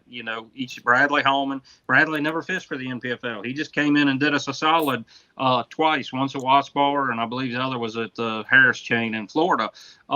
Didn't want anything special. He didn't say, hey man, make sure I got Diet Cokes chilled before my spot or whatever. Actually, I think Watts Bar was pretty interesting because it was pretty brutal out there on the water, and he manned up and enjoyed it and had fun with it. And that's what we like to. I'm rooting for Bradley every which way that I can. So all that being said, the application process is what it is. When guys go through it and follow through with it and all that stuff, I think it's worked. I think it's worked okay. Yeah. And I want to get to the future a little bit here, but just for any of our fans or anybody new that might see this, and is watched for the first time, go back. We've had several anglers on that fish the NPFL, and I think you'll see the type of folks that the NPFL is looking for, and you really are looking for. You said questions about social media. You want anglers that are going to help other people, things like that. We talk about it all the time. About everybody talks about growing the industry. It's been the hot ticket term for who knows how long Forever. now, until it's really time to grow the industry, right? Until it's time to put pen to paper or fingers to keyboard or phone to ear and share information and really try to help somebody, to get better. And then all those people all of a sudden go silent or tell you, I'll spend the time on the water and you'll figure it out, blah, blah. I'm not saying to go fish tips and give people your waypoints or anything like that. What I'm saying is you bring people in that are willing to help other anglers, even other anglers that are competing against them, all the way up to guys like Patrick Walter. Like Patrick, everybody I talk to, Corbishley, I talk to him pretty regularly. Stephanie said it, like, even in the middle of the tournament, if somebody asks him, like, what's going on, he's willing to say, I might be doing this or looking at that, and share information to a competitor, after the tournament, whatever, on exactly what was going on.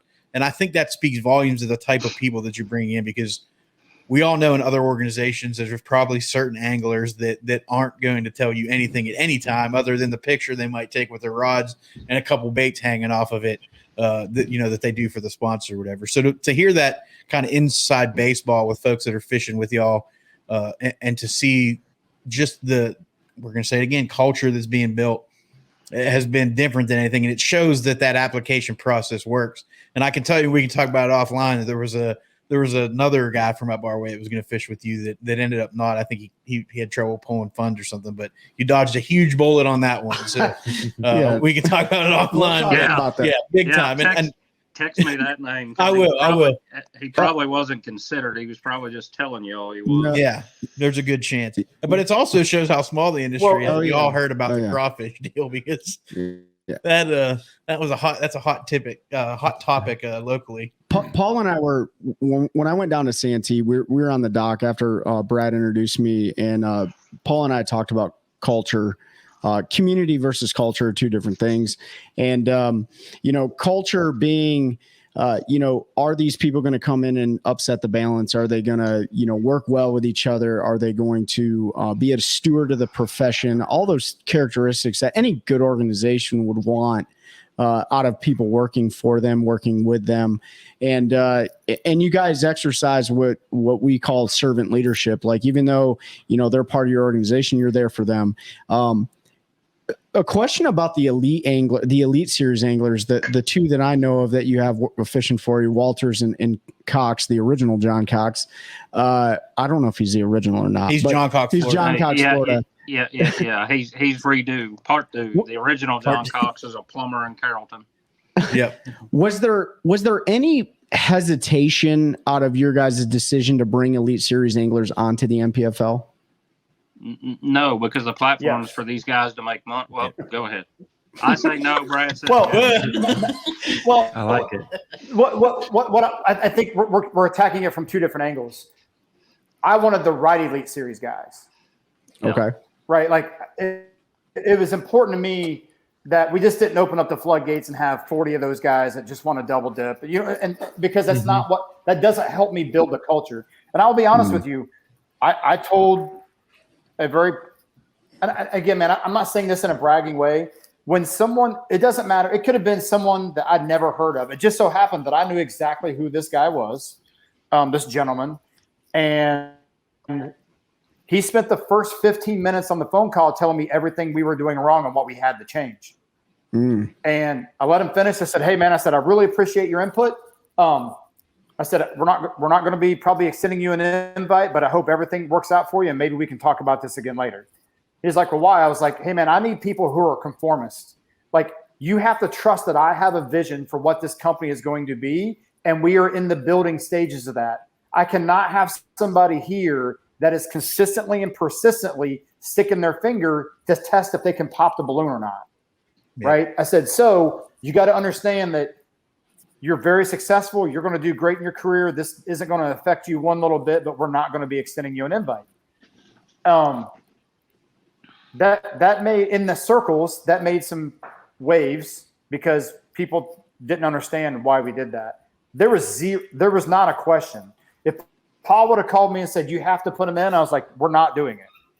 Yep. Patrick and John, both the conversations we had with those guys were just picturesque of what you want to do as someone running a company and what you want guys to say. And I told every single angler, and Trey, you probably heard this while you were there, we don't walk around we weren't walking around like with these big scrolls and banners, like with the 10 commandments of the NPFL written on them. Like, we don't talk about it. You know what I mean? Like, we have a saying here that's deeds, not words. Don't tell me, show me. And that puts guys in a mindset of, hey, man, anybody can talk a good game. The few chosen ones actually step up and lead by example and do it by example. We see that filtering over to the anglers and what they do. And, dude, that's a very proud moment for me because I feel like that is the culture of the NPFL. That is what I want this thing to feel like. When Trey walked away, I hope you felt good about what you felt. We tell people, you've got to come see it and experience it for yourself before you really can get a good grasp and understanding of what the feel is like. I can't describe that to you. But so that's yes, we were particular about elite anglers. So Benson, give your wrong answer to it now. well, I don't I didn't qualify it as whether they were an elite angler or not. I mean, like I said earlier, if we knew they wouldn't, if conform is the right word, but there's a lot of words that we utilize like conform, different. You know, whenever we talk about we're different, everybody wants to take that to a comparison sense. We literally sat down and said, hey, if we're going to do this, we have to be different. Like we have to grow the industry. We don't want to feed from the same pools and things of that nature. Year one, after year one, I think it was the first classic I went to after year one. I had people coming up and asking me and saying like, hey, are you mad at us? Da, da, da, da, da. And no, not at all. Well, why didn't you ask us to sponsor? Why didn't you ask us to, participate? And I had to step back and tell them, like, man, I've listened to you for 3 years talk about how you're bleeding sponsorship dollars out the ears and barely being able to put yourself together.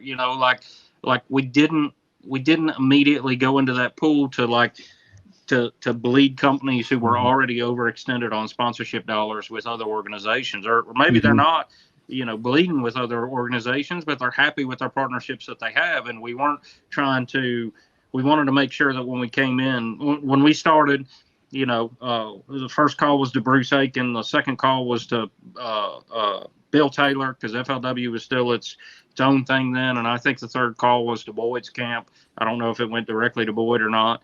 But all those conversations, went how you would expect them. Hey, man, we love you. Yeah, we'll help you any way we can. We'll work around schedules, things of that nature. Everything evolves, and everything evolves. And I think that's how the mantra of deeds, not words. Like when we talk to sponsors, when we talk to anglers, on the angler front, the application process, there's a lot of people. I've seen 2 jack wagons out there on Facebook that just constantly, they're trolls. They beat us up. One of them talks about we never called him back, whatever. Like if we truly want to be who we are, I would put that dude on blast and show the email apologizing where I can't take my invitation. Hopefully you'll let me come back. Type of. There's always 2 sides of the story, and we don't. Yep. We don't necessarily address that stuff. We just, like you said on the other instance, we dodged a bullet. We'll make more mistakes, that's for sure. But I think the more we grow the culture and the more people see that we do what we say and that it is about deeds, not words, I think we wrap more good folks into the fold. And man, we've been dead wrong both directions.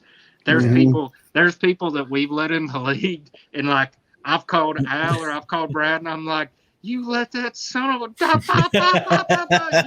you know how like just absolutely put people on blast. And then guess what, man? They're some of our best anglers, best proponents, you know, things of that nature. Like there's just a lot that you know transpires to where we can be wrong both ways, and that's the biggest thing about it is like there's no ego in this for what we do.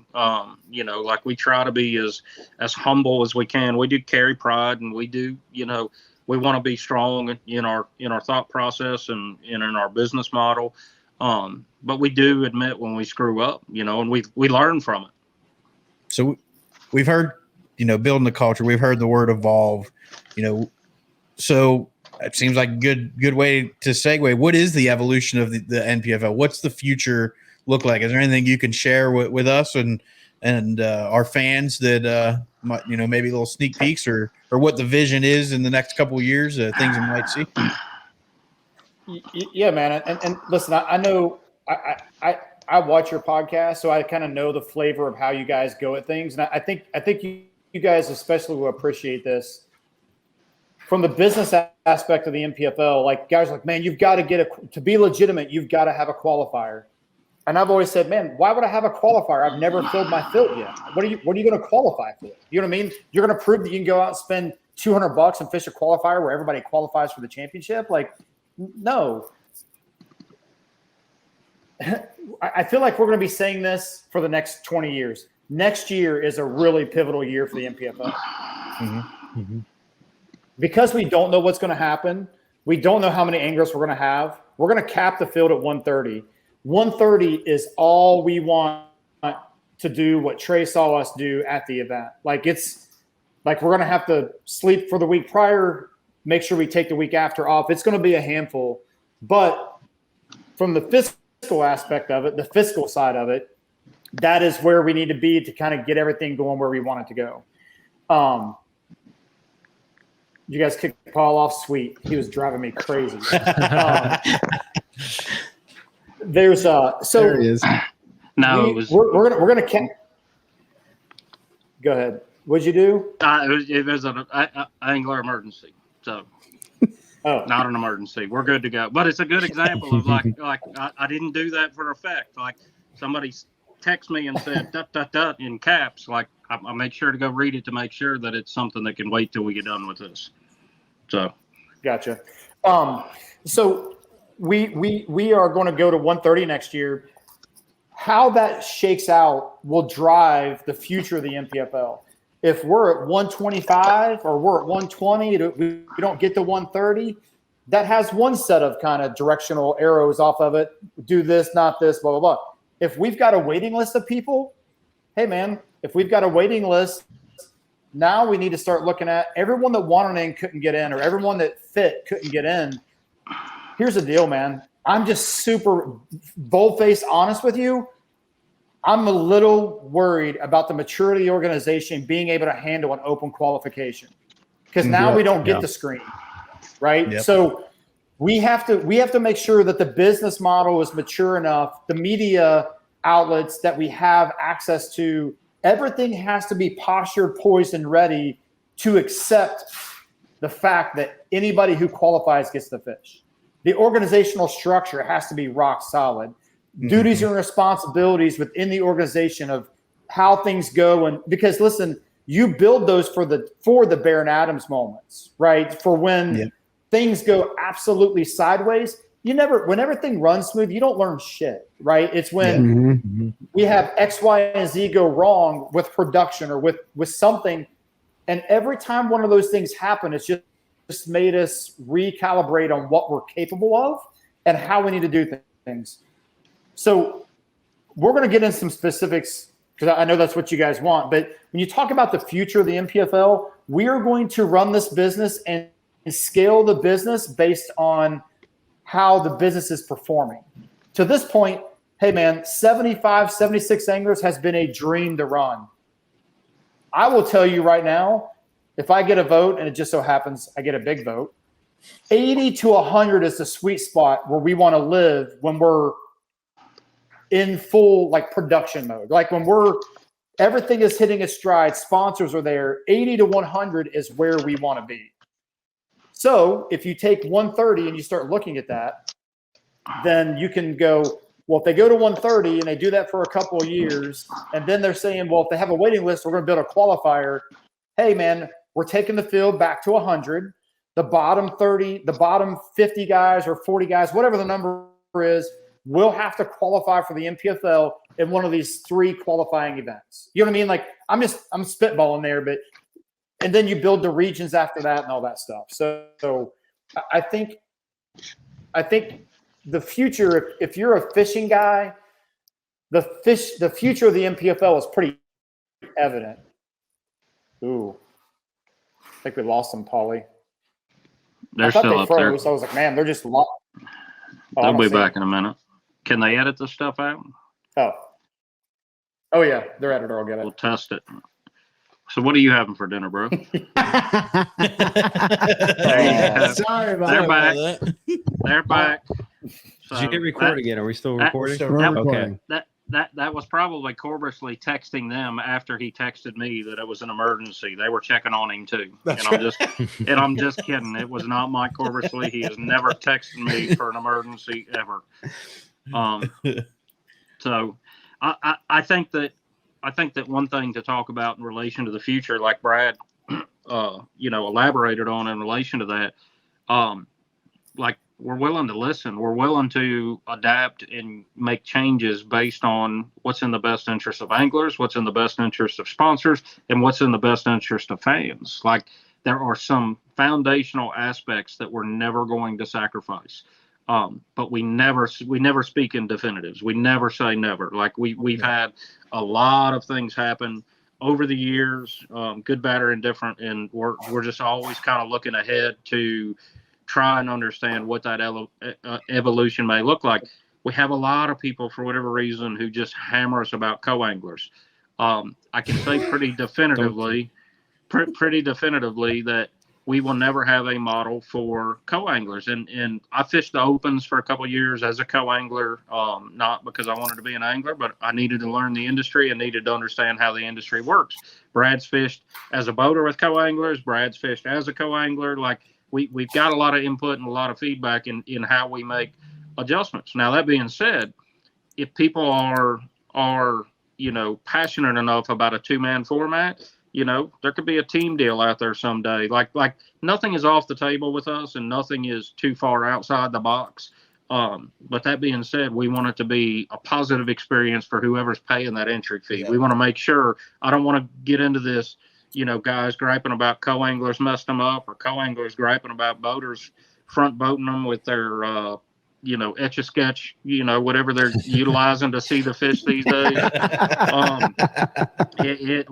We just want to create, if we expand into a 2-man team deal, it's not going to affect what we do on our day-to-day basis. Yeah. We got to do what we do really, really well. We've had kayak guys call. We've had college and high school organizations call. Hey, we want to partner with you.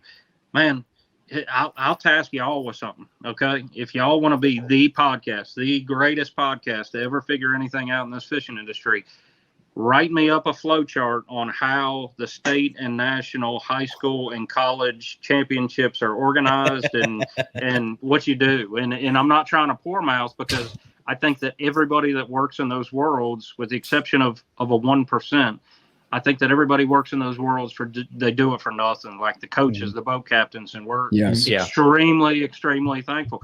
When you talk about the application process, when a guy calls us up, like the original John Cox, I've known him for years, know his abilities and everything. If you knew how much time that dude put into his daughter's high school fishing, and when she got to college, she decided, I don't want to fish in college. She went to Bryan, I think, for a semester or maybe a year, whatever. And she was supposed to go on a fishing scholarship. But they just get worn out. Well, my thing is, if somebody's going to sacrifice his time being a boat captain for 4 to 8 years for kids to put them in a position to where they can become an angler, and that dude says, hey, I paid my dues, I want to come fish a trail right now, I don't care that he's never won a BFL or that he's never, at that point, he's got as much time on the water as anybody else. He's helped teach. He's helped expand. He's done exactly what y'all were talking about. He didn't talk about growing the industry. He helped grow the industry to a point. We owe it to that guy to give him an opportunity. We've got an angler right now, and I've almost quit calling him this because I don't want him to take it derogatorily, but like year one, Adam Stavage was our number one fan by far. Like he absolutely supported the league, supported a bunch of anglers. It was absolutely unbelievable when we got to call him and say, "Hey man, we're going to give you an invite." There might have been a tear or two shed, more so on our end than his end, but Gary Adkins was the same way. We got a call from some folks up in Wisconsin. Our little buddy Kyle Carpenter, Corn Dog Carpenter, and he said, "Hey man, y'all gotta talk to this dude year two." So like just that whole deal with there's other opportunities to give other anglers, other boat captains, team guys, whatever they might be. Some people just may not want to fish by themselves. It might be a social thing for them. We're going to constantly evolve and expand into different arenas, but we're not going to do so. We're not going to do so in any way, shape, or form that detracts from the anglers who have already invested in us, the sponsors who have already invested in us, and we're only going to do it when we're ready to do it, and we've got the tools and the availability to do it. It's exciting to me to hear some of the outside of the box things and potential opportunities there, especially like for a team or something like that, because there's a lot of team. I think some of the team fishing is more entertaining than watching one guy on the front of the boat on live scope or something sometimes, just because there's a lot of strategy that goes into when you and your partner are fishing a team tournament and the baits that you're throwing and the different types of water you're trying to cover, depending on the time of the year and things like that. So there's a lot of strategy and things that go into that could be beneficial for people. And it's something that it's something different. It's something different. Yeah. And it's not something that's really plugged into. So I'm not saying that's anything you all are going to do. You kind of mentioned it, but just the fact that somebody's thinking about other ways to grow the industry and get more people involved who've put time in the water via various means, whether it's boat captain or fishing team events or one thing or the other, to be thinking about ways you can include them and get them opportunities to fish at maybe a higher level or a higher level competition or nationally where they get to travel around the country and fish different bodies of water that they may not is exactly what we do talk about all the time when it comes to growing the industry and getting more people involved at different levels. And it's super exciting to hear. I think you all are in a position, right? Because you're coming at I will use the word you're different, right? And you're able to approach it different because of the way the structure's set up. I know Trey loves the no co-angler thing because he goes on the rant all the time about if he was in that position, he doesn't want anyone messing him up. And I think I feel the same way. But I kind of like the idea. I like the application process and like maybe, who knows what's going to happen, but like with never having a qualifying event, you can choose the right people, right? Right. They may not be the best, right? But you can choose the right person for the organization to go back to what we're talking about, really growing anglers, growing the industry, right? And there's a lot of other organizations out there that have that model that are, at the highest level of what they do. Yeah. Taking a holistic approach to each person that's involved in your organization just defines that business model of culture.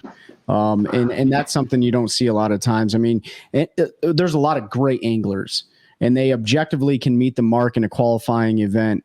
But it doesn't mean they're a good person. It doesn't. And that's just the reality. Like you can meet all the objective benchmarks that you can, and you can qualify for whatever it is in life.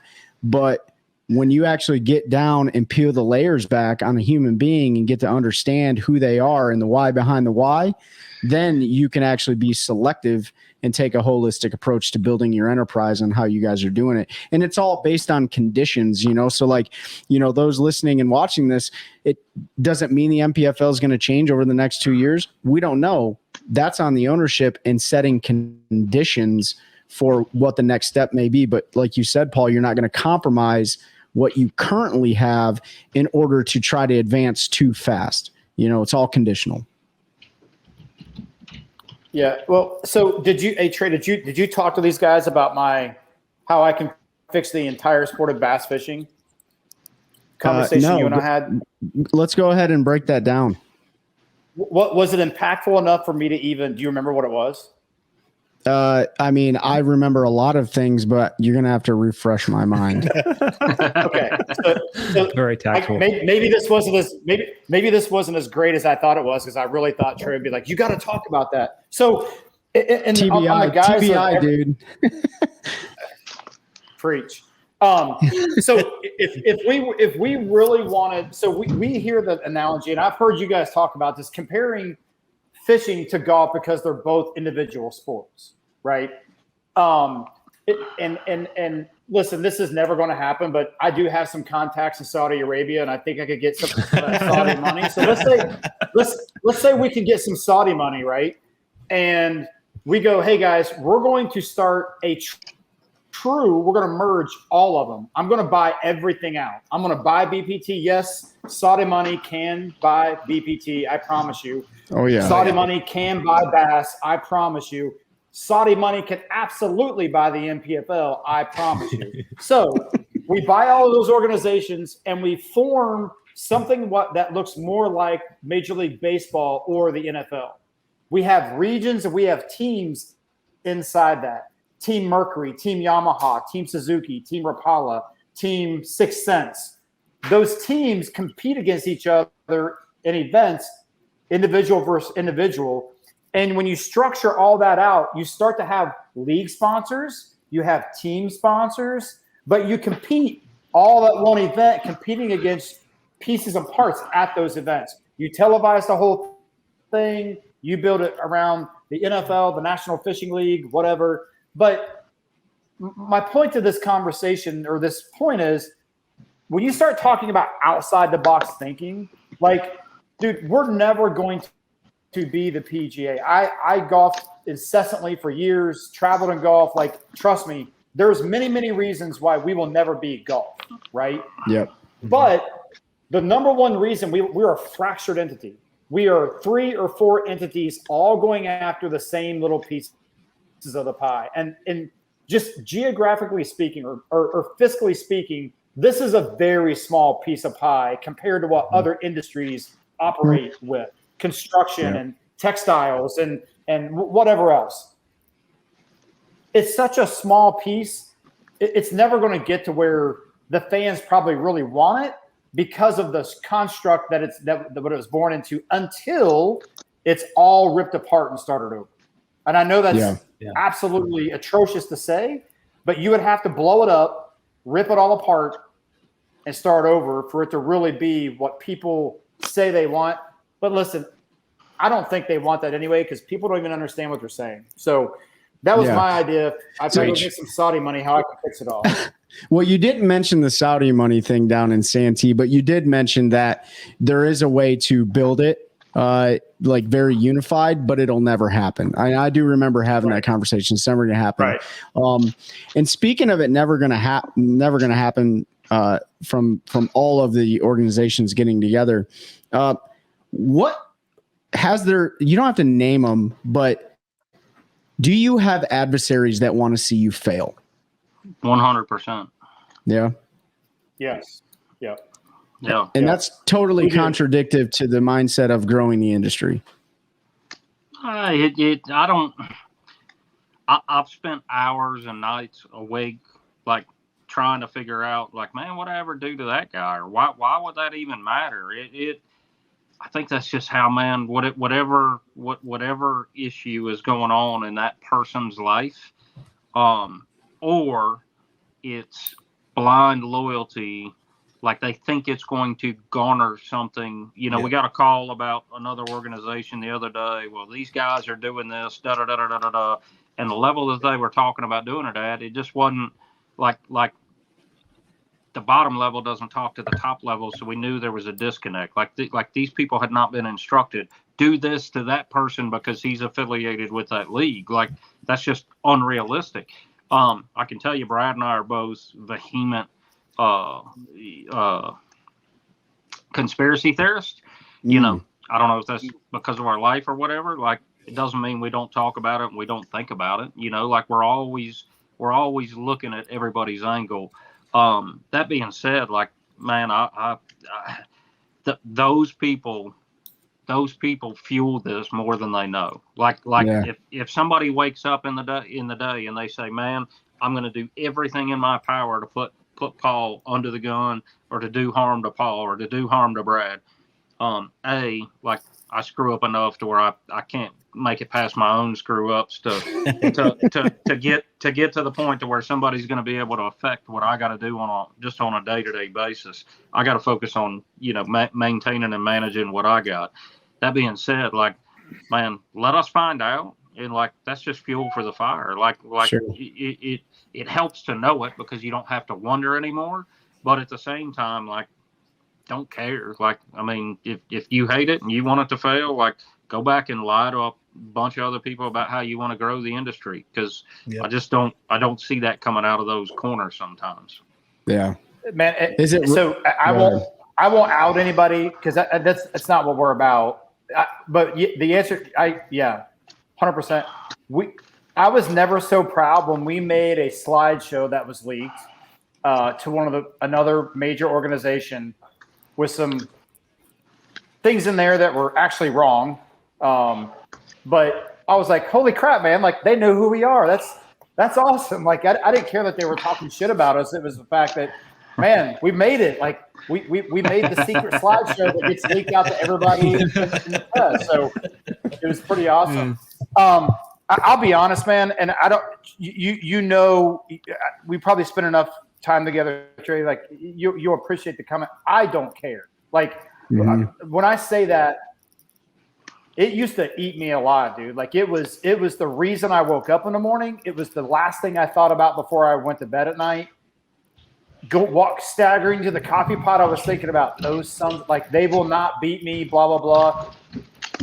Man, I've come to realize that we're good enough that if we focus on what we know how to do, and we focus on being the best company we can be, and being as good as we can be to the anglers and sponsors, they can't stop it, bro. I don't care what they do, right? Yeah. So that is where my focus lies. I rarely think of it anymore, to be honest with you. Even when someone brings it to my attention, I kind of am pretty quick to dismiss it. Because if they're thinking about things like that, I'm gaining step by step on them. I promise you. If you're focused on what I'm doing one single moment, every time you think about me, you're not thinking about your business, and I'm coming slowly and steadily right on your heels. I promise you. Yeah. And that's what we will do. I'll expand. Benson. That was the best little monologue I'd done in years, and you just trashed it by dumping your can. Knocked over. I'll expand on it from a perspective that I give folks in relation to bass and MLF. And to preface this, like this year at Redcrest, I went immediately to the Classic. Well, I immediately went to our Pickwick event, then to the Classic from Redcrest. This Redcrest, I had 0 MLF folks poor mouthing bass. Historically, bass, I didn't hear a lot of bass guys poor mouthing MLF. My presentation from an industry perspective is this: we all need to survive. Sure. If I'm out talking to sponsors and hating on MLF or bass, it does them no good and it does me no good. If I'm over at MLF and I'm like, hey, Mr. Jack Links, MLF did da da da da da da da da da. Jack Links takes their money and they go and put it in figure skating or lawn bowling or badminton. Like they're not going to take the money away from them and give it to me. And it hurts a lot of friends that I have. I've got friends who were original investors in that league. I don't wish any bad upon any other organization and what we do. If they called and said, hey man, we need some help here, or we need some help there, truth be told, we'd be the first one. There might be some conditions, it might be conditional help, but like we'll pull up our bootstraps and we'll go help them if we think it's going to better the anglers and better the industry as a whole. We don't waste time on it. We hear a lot of it, and we just chalk a lot of it as to rumor or innuendo or whatever it might be. And we kind of, I'm going to steal something from my good buddy Ken Duke. Like this is another mantra that I've tried to focus on in the last year after having a conversation with him last October, so last 9 months. Your own lane and own your lane. So you need to stay in your own lane and focus on your own lane, but that lane is yours. Somebody comes into that lane, you own it. You do what you have to do to maintain your path of travel and stay in your lane. Doesn't mean that you can't involve yourself in things that are out there, but man, we don't have the time. With as thin and as skinny as we run, it's everything that we can do every day to get done what we get done. Let alone our families. Let alone, Brad's got one daughter in college, got one daughter recently graduated and moving a few states away from the homestead. He's built a house. He's, Al's got another profession. Everybody has other things that they're involved in and day out. We don't have time to, if it's not anything worth addressing, we've gotten really good at just kind of blowing it off and saying, so be it. I hate it for them, because it is a small industry. I think ASA last industry report I looked at, total fishing industry was like 440 billion or something ridiculous. But for an industry that commands 3% of the GDP of this country, according to them, it's very, very, very small. Very small. Now, doesn't mean that we won't say something. That doesn't mean we won't take an opportunity to point out, hey guys, heard this, don't appreciate it. Had an issue pop up with, I'll call it internal, with a partner of ours at our last event. The morning of our off day, Brad and I was meeting somebody for breakfast. We get a call. The call could have came a few days ahead of that, and it would have been a lot easier. Like we didn't just roll over and die. We just said, hey man, that, really wasn't good for us, and we don't appreciate it. Talk to that gentleman today. Everything's great. Everything's like, you can be transparent. You can call people out. You can hold people accountable without being rude, irate, all that type of stuff. Yep. And that's something that we work on day in and day out, whether it be an angler, whether it be a sponsor partner, whether it be CVB, whether it be a media partner, such as y'all's, such as yourselves. Like, we really just try to focus on not reacting or overreacting to anything that comes up, and just, how can we learn from it? How can we get better from it? And, go on down the road. I want to talk about, you said partners. I want to circle back around that and specifically talking about fixed TV, because I know we talked about that at the beginning. But I think a good message, and this goes for everyone in the world, but specifically people inside the fishing industry. And listen, like, I'm a nobody inside the fishing industry, right? I'm just a dude that lives in Sanford, North Carolina. But I think the point is if we learned anything, if we're learning, let's learn not to be ugly Americans. And we did a lot of that. And I want to, because you guys have history in this, like we were in 2 wars for almost 20 years, and we learned we learned the ugly American concept real quick. And that doesn't just start and stop overseas. I mean, it's with business. Business is ugly, but it doesn't have to be. You can still be competitive, but still stand the moral high ground. I think that's kind of the point that you guys are talking about, is standing that moral high ground and maintaining, like, good order and discipline within your own organization, to where you can shrug those little negative things off. And for young aspiring anglers, and I know Pete and Ben and I talked about this, like, you don't go out and bash everybody just because you don't like something. You're going to really hurt your opportunities for sponsorships and partnerships and relationships and also all sorts of things like that. And so I can tell you from my personal experience, I've never heard anyone trash the NPFL. I've heard other people trash things before.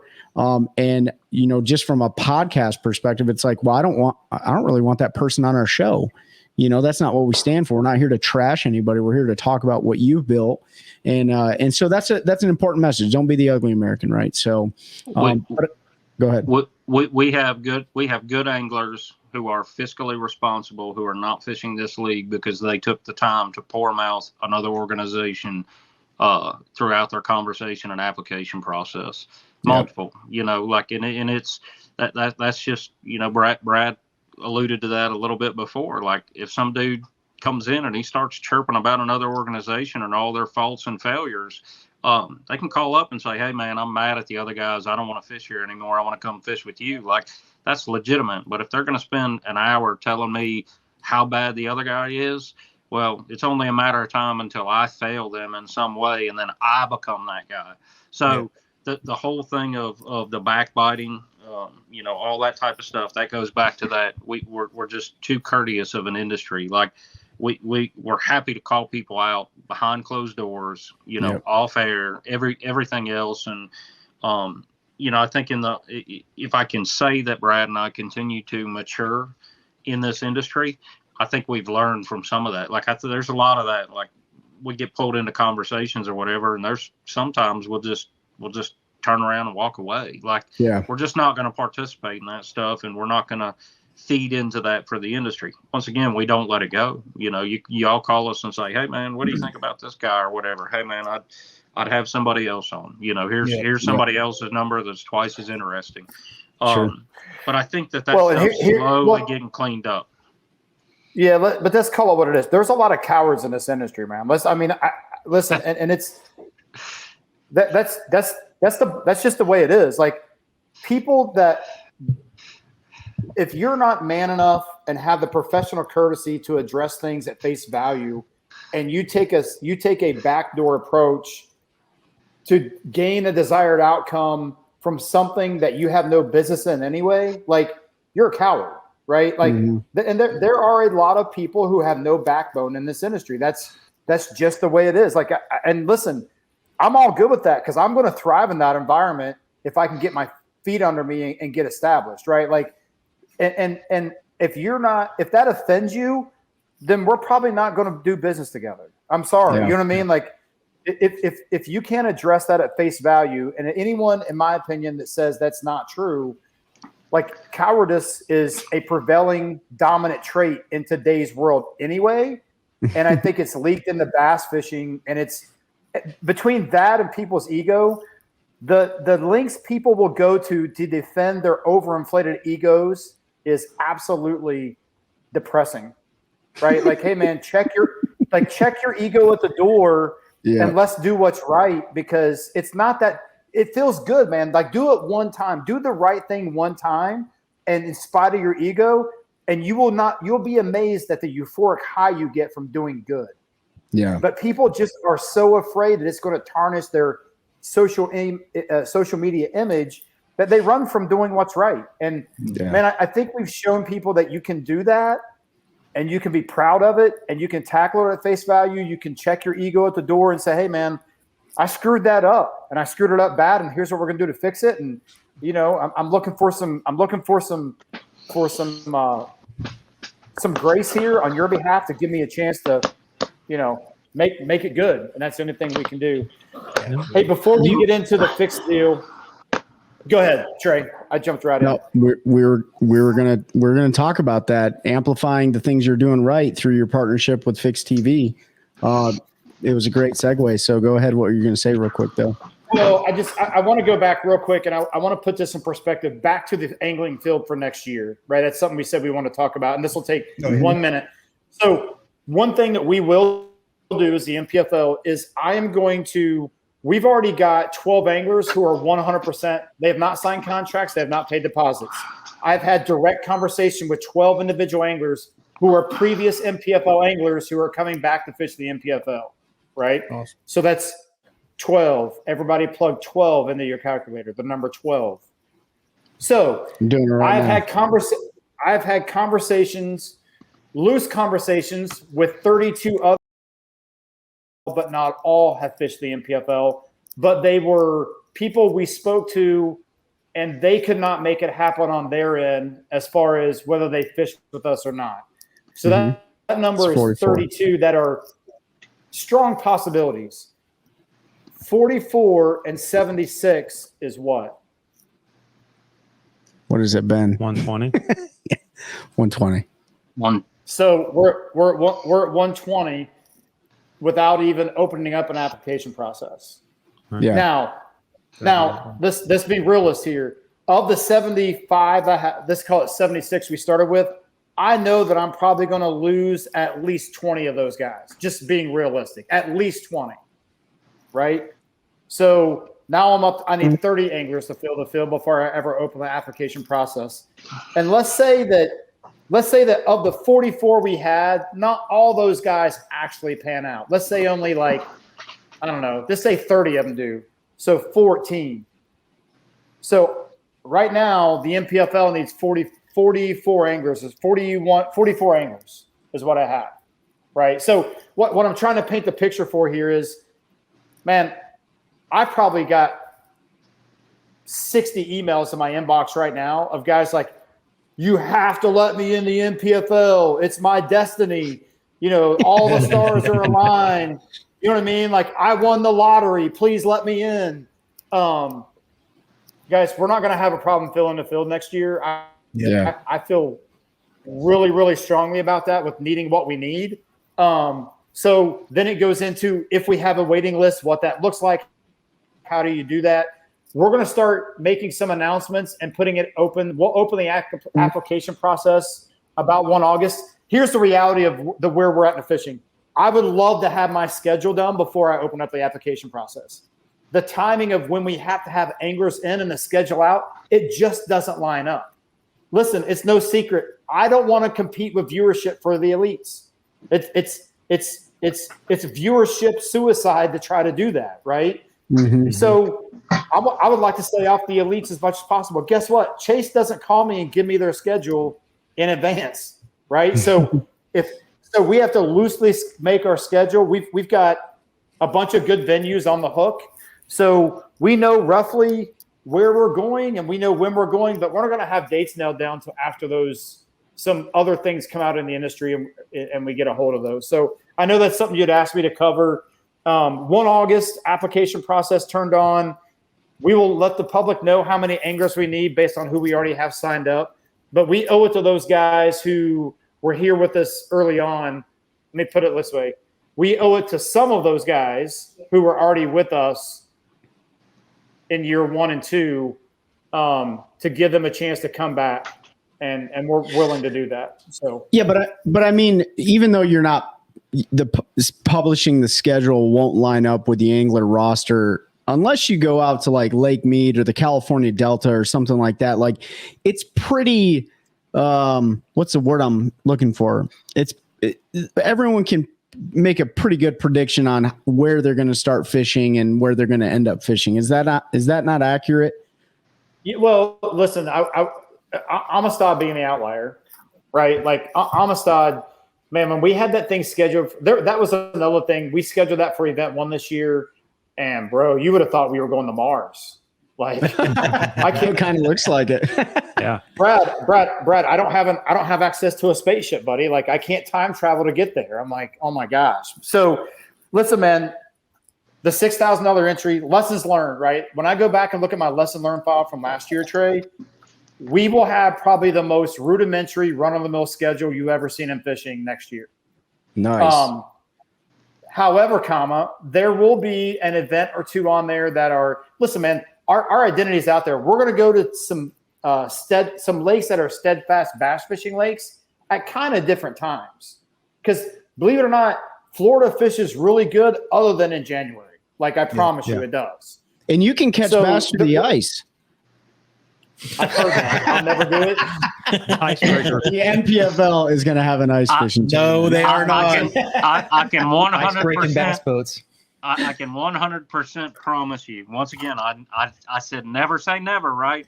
We will never ever have an ice fishing tournament. We are not like, I can tell you the Southern contingency. Once again, we don't often veto stuff. We have talked about. I call me crazy. I would love, and it's dang near impossible for production, but it's not that we haven't discussed it. I would love to have a produced live night tournament. Would love to. Oh man, under whether thermals, it's guys, yeah. Whether it's guys fishing in nods, I don't know how we can produce it. You're gonna have to get Jamie Caldwell on board with that one. So Jamie's on board. He's a good friend. I don't think he would trust our guys with his equipment. So I could just. But once again, these are the crazy outside the box conversations that we have in relation to it. You would be surprised. You mentioned like guys, as long as we're not going to California, man, we want to go to California someday. We promised a lot of Western anglers like Jake Boomer and Bryant Smith we would do it. It's still on the to-do list, and we will. Like when we're not allowed to discuss politics, so that won't come into it. But when the water, the time, when all the stars align to where it makes sense for those guys, we're gonna go west. And when we do, we'll call out there to Wild West and One and all those guys and make sure we reach out and say, hey guys, hat in hand, we're coming out your way to kind of help. How can we help y'all's platforms? Yeah. If we can, we don't think for a minute that we can go in and like improve somebody else's environment or their lifestyle for what they do, because they're pretty daggum good at what they do out west. But we definitely want to help bridge that gap if possible. I can probably tell you it's not going to happen for 2024. That being said, you would be amazed at how many guys are particular about one lake, like Brad was talking about with Amistad. And sometimes it's not even related to the proximity of the lake. Sometimes it's, I promise you, if we put, and I'm not poor mouthing bass, I'm not poor mouthing Orange, Texas. I would love to go there sometime, but I'm not putting the Sabine on the schedule for 2020. Thank God. Thank you. Oh, thank you. That is my least favorite event. Look, man, I would love to go to Three Rivers. I would love to go to the Ohio River. But Brad, would you like it? I'm take fishing off the table, bro. Take the fishery off the table. Would you like it if we had an event, 13 miles from your house on the Ohio River? Oh my God, yeah, dude. Like it'd be pretty awesome. So we do take fishing into consideration, but when you look at the success that we've had with events like Wright Patman, Saginaw Bay, we're fixing to go to Saginaw Bay, and it is going to be a show. If there's ever an event that I can put out there to tell somebody you're going to want to come see this event, Saginaw Bay this year, we're weighing in downtown Bay City. Got a great setup right on the river. It is going to be a little non-traditional. Can we talk about the format, Brad? Change? Yeah. Yep. So the city being downtown on the river, they've asked us not to do a trailered weigh-in. So these guys will be walking up. That will not be a trailered weigh-in for Saginaw Bay. I don't think it's going to diminish the production any. At the same time, they're having a summer concert series going on. Friday night, Saginaw Bay, we're going to have 38 Special playing immediately following the weigh-in. Awesome. I'm sorry. Did I say Friday night? Friday night is 38 Special. Saturday night's a band called Here Come the Mummies. There's bands from Wednesday through Sunday. So it'll be a big show and a big party. And Saginaw did a great job of rolling out the red carpet for us last year. So we are extremely, extremely pumped about that one. Every organization's going to Eufaula, Oklahoma this year, and we're looking forward to our chance. I think we're the last event out there. So that they will have worked all the bugs out on their side logistically and everything, and we're looking for a great event there, and then finishing here. And I know that y'all are like, all of you, with the exception of Pete. Pete may be like 6 hours, but all of you are in close enough proximity that you can come down and have a, not to throw you under the bus, but I'm going to, you can have a live OneCast edition live from the Lake Lanier event in October. Yeah, I forgot you guys were going to Lanier. I think we're going to plan. I'm going to plan to come down. It's close enough. Y'all just let me know if we need to get you a tackle set up to help you pay for some gas or whatever. Like we'll work with you how we can. But the last three events, the first three events have been really, really good. The last three are going to be good. And as rudimentary as the schedule looks like next year, it's going to continue to just get tougher and tougher to fish in the NPFL, fish against these guys on all these lakes. Mm-hmm. That's awesome. Yeah, I think I'm planning now. Yeah, I forgot about Lanier in October. So I was trying to plan when I was going to be able to make it to one, and I'll definitely be down for that. I just brought up the schedule here to remind myself of the dates to see which one I can get to. Yeah. If you're coming down, Trey weaseled out on us. We don't take a opportunity not to put you guys in the truck and give my little old legs a break from running back and forth. Like we'll let you pull a few anglers through and drive some trucks at Lanier. That way, because free labor is good labor, bro. It's like we'll put I'd love to help out, and I'll see. I might try to come down for the October 22nd, but for sure we'll get down there. That I was bummed I didn't make Santee, and I definitely want to get to an event in person and not. I see it on TV and it looks great. So dude, I dropped my retirement packet in October, which means I got 2 years left. So I'm going to be transitioning and doing everything I can to follow some national level schedules and stuff. And Santee was an audible because we were supposed to be fishing. I was supposed to fish tournament on Saturday, but Sunday was a great opportunity to come down to Santee. But speaking of the media side. Let's jump into fixed. Talk TV, yeah. Talk fixed TV to the audience. So let me set this up, Paul, and then I'll bring you in to close it. Well, let me just ask you this: like, what do you guys think? Uh-oh, you guys still there, Trey? Yeah, you're good. You're good. Did you guys need to reset? No, you're good. Nope, they're good. Oh, okay.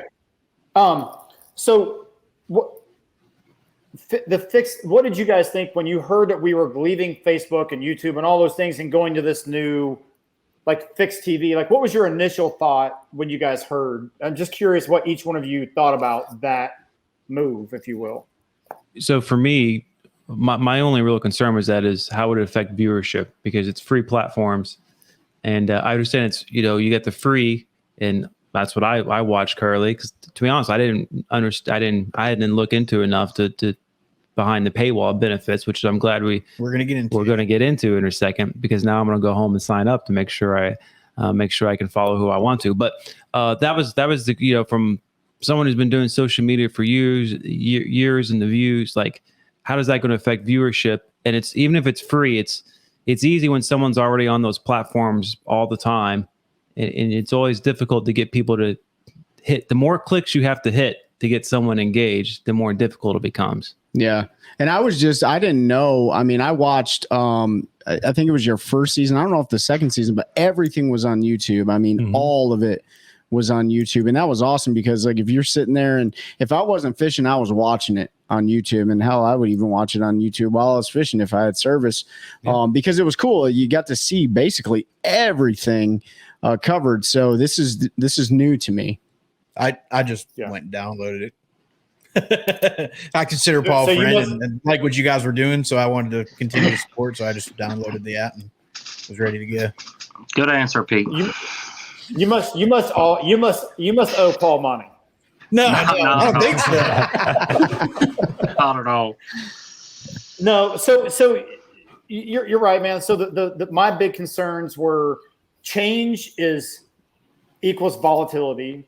Right. And volatility usually is not good for a business as a startup. Like we're still a startup. Like I use that term with investors and in our meetings. Like we're a maturing startup. Right. So the thing that was so frustrating about the Facebook part of what we were doing was I felt like we were giving something to Facebook for free that I felt like they should have been paying us for.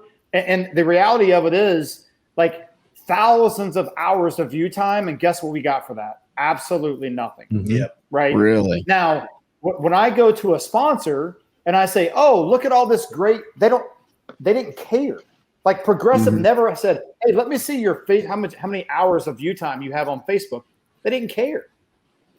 When it went to overall viewership, yes, it was something that was factored in, but here's a little secret.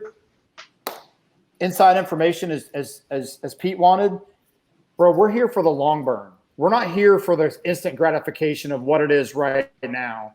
I'm here to build something to have a strong presence on the platform I want to be on 10 years from now. Yep. We were willing to take the chance on the fixed app because I do believe that the fixed app will grow into what my outdoor TV was supposed to be, but it never really came to fruition. So I'm gambling on the guy who took a bet on a flyer on us, Brian Keller, who runs Fixed Productions. He built Fixed TV because he was tired of dealing with YouTube and Facebook. So we're all in with Fixed TV because The platform is available on Roku. It's available on the Amazon Fire Stick. It's available on Apple TV. Any streaming service, you can download the app and use it just like another app on your TV, just like YouTube or whatever. But the content isn't as parsed. So we were getting crushed on YouTube because we had 6 hours of viewership, 6-hour videos up there. Well, hell, if someone watched for 2 hours, that was only 30% viewership. So we were getting crushed in the algorithm, and you couldn't find us on YouTube unless you put in the National Professional Fishing League. We would never be in a For You to view because we didn't have the right algorithms in there. We would have to have somebody watch 5 hours and 59 minutes of a 6-hour video to do that. Did you know that we were also streaming on Twitch at the same time? I didn't know that. No. Yeah. So that went nowhere. Turns out Twitch people aren't really big outdoorsmen. I never even heard of Twitch. It's a video game thing. Yeah, they're trying to expand out, but yeah. I didn't know we were on Twitch. Well, there you go. Yeah. So, man, it was a super tough decision. But when we really sat down and thought about it and talking to Brian Keller up at the Real Shot and the Fixed TV, like we're betting on us, man. We're betting on the fact that it's a great platform. And if people would just give it a chance, and I want Paul to kind of walk through, he does a really good job of breaking it down in caveman terms on why it is a good thing. You know what I mean? But go ahead, Benson. So there is a paywall, Fixed TV.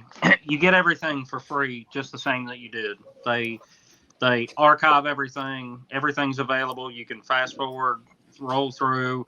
There's no, like, the commercials are the same. The commercials just run through the feed. So there's not like a commercial break you got to stop and watch. We do have headers and footers and things of that nature as far as how it kicks off. I do want to find a way to shorten that lead-in time, but I think that's just a necessary evil for any kind of production type deal like that. But the paywall, like when our first event, I think we just had people just looking for ways to tear it down. They wouldn't slow down long enough to read, like, okay, well, I don't have to pay. I have an option to pay. It's I pay $5.99 a month. I actually pay it. They give it to us for free, but because I went through and didn't read and was too fast, my penance is my $5.99 a month for the Fixed TV app. Behind the paywall, you get a lot of different things, including the weigh-in show with Luke and Fat Cat. So we essentially take Luke and Fat Cat after 6 hours of straight streaming with little to no breaks, no food. Nothing but caffeine and talking, and we dump them in a room on some casting couches and tell them to say whatever they want to say. That's where Corn Dog Carpenter, Puddin' Pockets, they've elaborated as to my uselessness, many times. Like it's all in good fun. The biggest piece about it is on that weighing in show, you get to see the anglers like live cut. As soon as they come off a stage, Brad or I grab them, typically Brad, and, man, you're going to weigh in. Go over there. They go to a separate part. You're still watching the weigh-in while they're talking to the angler. If something big happens, they're able to backfeed it, so you don't really miss anything out of the weighing-in show. They beta tested a new format called the weight room the last time, which I went through and watched some of it. It's like a database or a hub of everything that's going on. It's probably the best organized information-wise as far as just putting it on a screen and knowing you know who's just weighed in, who's coming up at the bottom, who's big fish, who's leading. You got your top 10, as they weigh in, all that type of stuff. That's called the weight room. So that's a separate screen from weighing in. The biggest thing is during the live streaming during the day. Let's say we've got so total you have 8 cameras. You've got 5 production cameras and you've got 3 stationary cameras that do have sound. whoever has a camera, when you're behind the paywall, let's say Brandon Perkins has a stationary camera all day, you can choose to watch Brandon Perkins. When Brandon was doing his thing on Pickwick, you could go behind the paywall and you didn't have to go through the production side of what we were doing, and you literally just watched Brandon fish. The only time they turn those cameras off, I think, are restroom breaks or like if there's an emergency type situation or something like that. But I mean, it's the truest, rawest form of watching fishing that's available, and you can flip back and forth between the cameras that are on the water. We have been doing stationary cameras, like beta testing some of the stationary camera stuff. There are going to be options in the future for sponsors to buy specific cameras, anglers, hopefully anglers to buy specific cameras. Like when we talk about the different stuff, we would love the viewer to have the option to watch whoever you want to watch. It's just a matter of some money and some time, but you are not required to pay the subscription or to buy the fixed TV subscription to watch what we do on a regular basis. It's a great tool to go back and watch it. They've also got some, other great content creators on there. I think my buddy Smallmouth Crush is up there on a lot of their stuff. They've got 4 or 5 different shows through the Reel Shot and through different things that one of their big shows that's Brian and Matt Tratz, who Matt is, as much as I regret talking good about him sometimes, like he's an extremely entertaining character, and he keeps things moving. They got a show on there called The Dude Factor that's growing, slowly but surely, and it's open to podcasts like yourself. Like it doesn't hurt to put your content in multiple places. So as more anglers come on, I think Gary Atkins might be putting a channel on there. I don't know who all is going on there, but if I was a content creator specifically, I would want to put my content wherever people would let me put my content, whether it was YouTube, Facebook, if there's a platform that says, well, you can put it here, but we're the only place you can put it unless they're paying you a lot of money. It just doesn't make sense. So the good thing is like, for instance, y'all, I will call you a Southeastern or North Carolina based podcast for the most part. Y'all have seen, considerable growth, which is great, but it probably wouldn't hurt for y'all to go on there and let some of those folks up in the Wisconsin area, in Minnesota area, see what you're about. And that's where they're based out of, Appleton, Wisconsin. But it's a great app. It works great. I have very, very few outages. I like the fact that you don't have to click out of it. And this is whether you're on the free side or the paywall. If I'm watching it and I got to take a phone call or I got to answer an email or something else, like, you can minimize it, still hear what's going on, and still have it on your screen on your phone. It's very, very user friendly. As they continue to grow content and everything else on there, I have high expectations and aspirations for it, just because I know the people that are behind it, and they're going to put a lot of steam behind it and make it a good deal. In relation to the viewership loss or anything of that nature, it's been a blip. It's almost like when we went from year 1 to year 2, we went from 3 days of live coverage to 2 days of live coverage, and man, everybody's head exploded, and we actually got more viewership with 2 days of coverage than we did with 3 days of coverage, because we all know, like, it's tough. I appreciate anybody that gives me 10 minutes of their day to watch what we're doing, because it's a lot to keep up with. The Fix app does organize it, pretty easily, to where you just go to Fix, scroll down to NPFL, and you can go through and click on whatever you want to go through. Another resource that we cannot, man, Brad, I'm glad I just thought of this, and my ADD kicks up and I go 100 different directions. One of the partners that helps us, who is kind of an unsung hero, he's a huge fan of fishing. He follows bass, he follows MLF. It's a guy named Ray Otterson, Pro Sites. He runs our website. One of our most undervalued assets is the website. Like, if there's something you want to know or want to see and you're trying to play catch up, the blogs are written very well, by our blog guy. I think I'm supposed to keep him as a ghostwriter. but Ray does a very good job at, keeping everything updated, keeping everything flowing. Hang on. And Hey, whoa.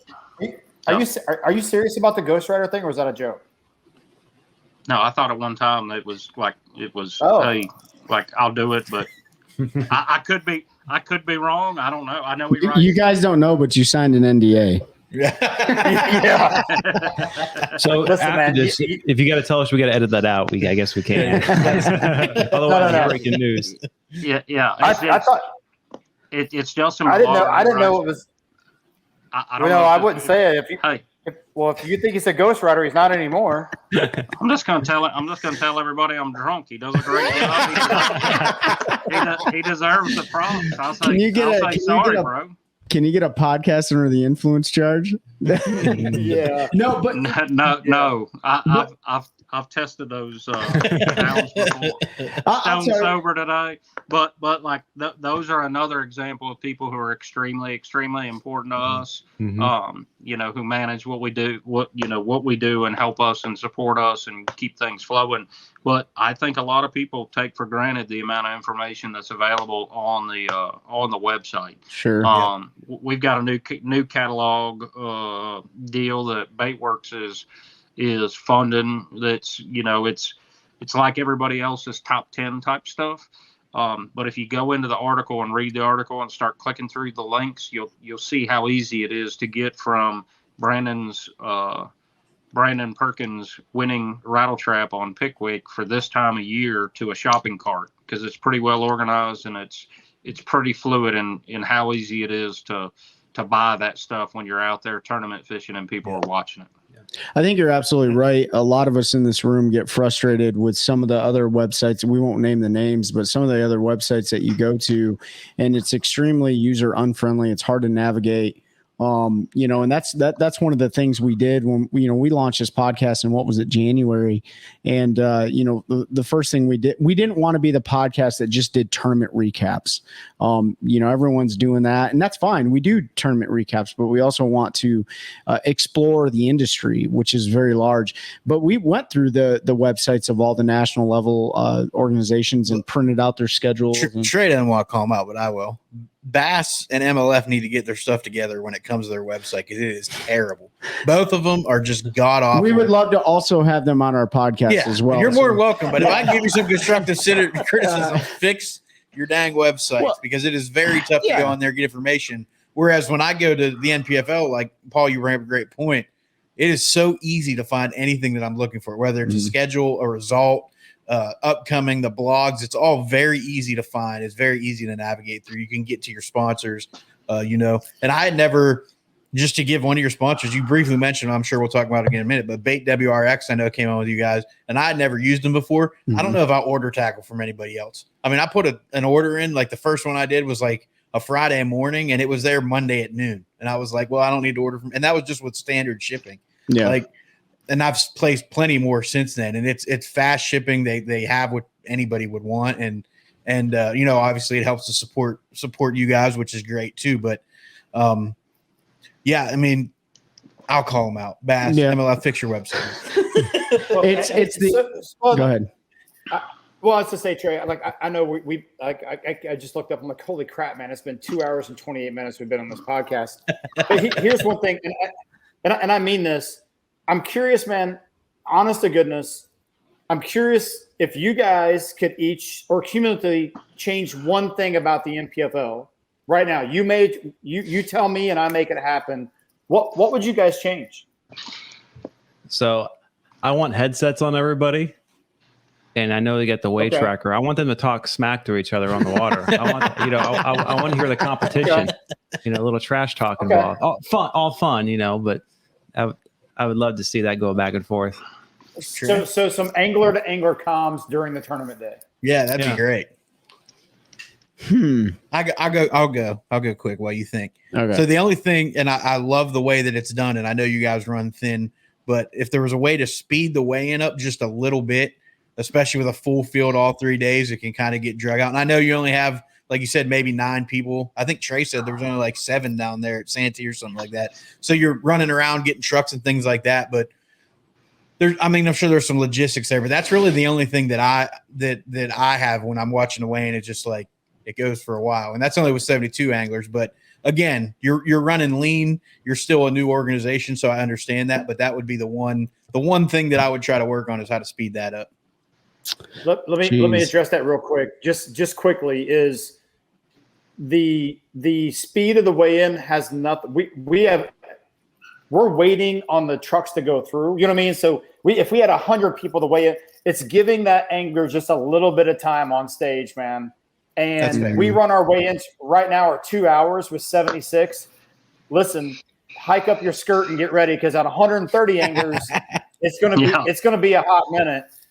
Here's what I would challenge you though: is watch the weighing in show. If you're going to go on and get behind the paywall with Luke and Fat Cat, it makes that 2 hours go by. If you want to watch the whole thing, like it's actually you're being entertained for 2 hours, not just I didn't catch them today. I had the right ones on. It was a grind out there. It was a grind. Yes.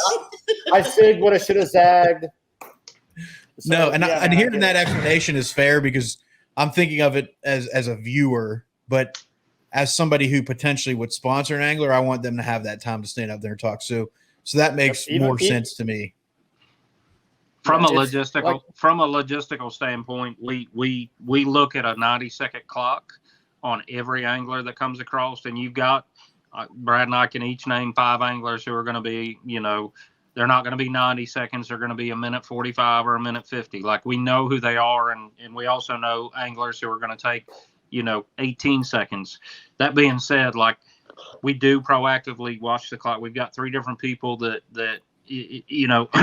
we do try to be good stewards of your time in relation to that. But being angler-centric, focused the way that we are, we want to make sure everybody has the opportunity. And one of the things that we're trying to combat is like when folks have bad days, they catch one fish or they catch no fish. We've had, I think the last event we had a couple folks 0 and they come across the stage, and once they conquered that fear of coming across the stage with a 0, we want to make sure that we're giving them the opportunity for their sponsors to get talked about, good, bad, or whatever it may hold. Fair. It's really hard for me to think of something you could change. I guess the biggest thing I would say, and this goes for anglers across, it's something that annoys the piss out of me. It's because like human engagement is like the name of the game for one of the things I do in my career field. It's like some of these anglers need to be coached on how to communicate to the target audience. And what I mean by that is you're right. They get behind the mic and they say, practice with the ground and really didn't catch him. I figured him out on day 2 though, but then day 3 sucked, whatever. But and you're providing the opportunity for them. You shouldn't have to coach them on how to communicate. But I just feel like there's some training needed for these good sales people to get up there and talk about it. Some of the anglers do really well, and some of them are trying to hunt the good stuff. But it is the same old story over and over again. So maybe I don't know if you can elicit or frame a question in a way that's going to elicit a response from an angler other than like, hey, how'd your practice go or whatever. But yeah, I really can't think of anything like logistically different. I think what you guys did at the very end, I thought that was so cool. When Patrick Walters was like, hey, let's everyone get in for a giant picture. I think that was awesome. Like getting the crowd involved or whoever and taking a giant photo just really made it feel like everyone was involved in the event. So if there was this sustain, like that was a sustain, right? And you may not be able to do that with a crowd of like 500 or more or whatever the case may be, or maybe you are and everyone at the very end gets into for a giant picture together. Like that was really cool. Once the last truck is done moving, the only reason we have that yellow chain up is just from sheer safety. These guys are driving big trucks on 36-inch, with 36, 37-inch tires. There's a lot of kids running around. There's people throwing out frisbees and things of that nature. It's truly a safety deal. I can honestly say, since, with the exception of Watts Bar, because I had to leave Watts Bar before we crowned Patrick the champ there, I can honestly say every event since then, as soon as that final truck is parked in front of the stage, one of the first things we do is drop that chain. And I'd like everybody to know, and Trey, you got to see it firsthand, but man, there's really not an off limits area. Like the bump station the bump station is off limits, and behind that yellow chain as the trucks are moving. But when the guys are lining up, when, like, we want you climbing in their boats, we want you asking them the tough questions. We want you, seeing firsthand the emotions of they had a great day, they had a terrible day, whatever it might be. One of the biggest struggles that I think we face in the industry is we do a horrible job of showing what it actually is, whether it's getting sponsors, whether it's, the travel, the headaches of travel, everything, whatever it might be. We've had guys get hit and trailers tore up, trucks tore up, whatever it might be. A lot of people, I don't think, have a good understanding of what it takes time and effort wise to be a professional angler. No, they do not. So when we have people show up, typically our fish runners are going to be kids that we see in the crowd that we say, hey man, come up and get a front row look. We appreciate their effort and their the free labor, like Brad commented. They almost always leave with some sort of swag or something, but we want those kids to see these guys firsthand. And man, I've seen guys have a terrible day and they get up on the stage and they're frustrated and whatever. And when they come off stage and see them kids sitting there, they're slapping high fives and cutting up with them and all that stuff. So it just goes back to that environmental culture and expanding on that. But I know we've been going for a long time. I do want to say one more sustain is the community outreach programs that you guys run prior to the event kicking off. I think that's an amazing thing. I know there's anglers out there that do lake cleanup sponsored by like AFTCO and stuff like that. But what you guys did previous to the event or before the event kicks off is an awesome deal. I don't know if you guys do this, and I know that we do this at like even the local level here, is we get the conservationists, like the biologists and stuff, out at the fisheries to take DNA samples, to tag fish and stuff like that.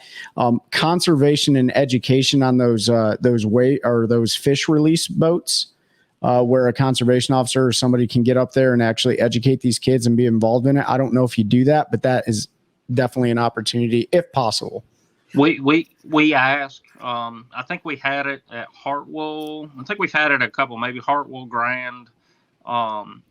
We ask like we really went hard in the paint to ask biologists in Texas.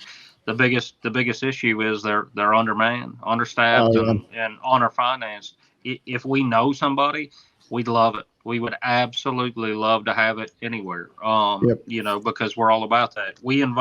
Typically, when we invite local law enforcement, fire, like any kind of first responders to come out, hang out, if they have any kind of public outreach, in relation to the weigh-ins.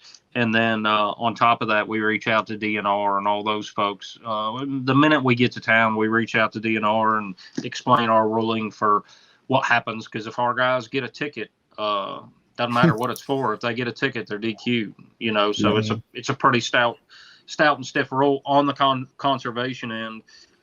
We've seen our best year for fish care so far. We were a little bit, we carried year 1 and year 2, we carried a 1 pound penalty for a dead fish. We circled the wagon with the anglers, listened to input. We gave them very vehement instruction that if fish care declined, by us reducing the penalty, we would go right back to a pound in a heartbeat. We take fish conservation and fish care really, really seriously. That being said, we would like to, and I've asked this question in some different locales and different areas. I think the problem is you get the biologists and conservation on one side, and then you get DNR law enforcement on the other. And I think sometimes in some areas it's just hard to get these folks. Sure. In a perfect world, give me the keys to the castle, give me the keys to the checkbook, and I would like to see us do a stocking program in relation to the amount of fish that we catch. Say we catch 680 fish over the 3 days of competition. I'd love to put 1,800, fingerlings back in, or whatever. I don't want to misuse terminology or whatever, but these are things that we discuss and that we want to get into.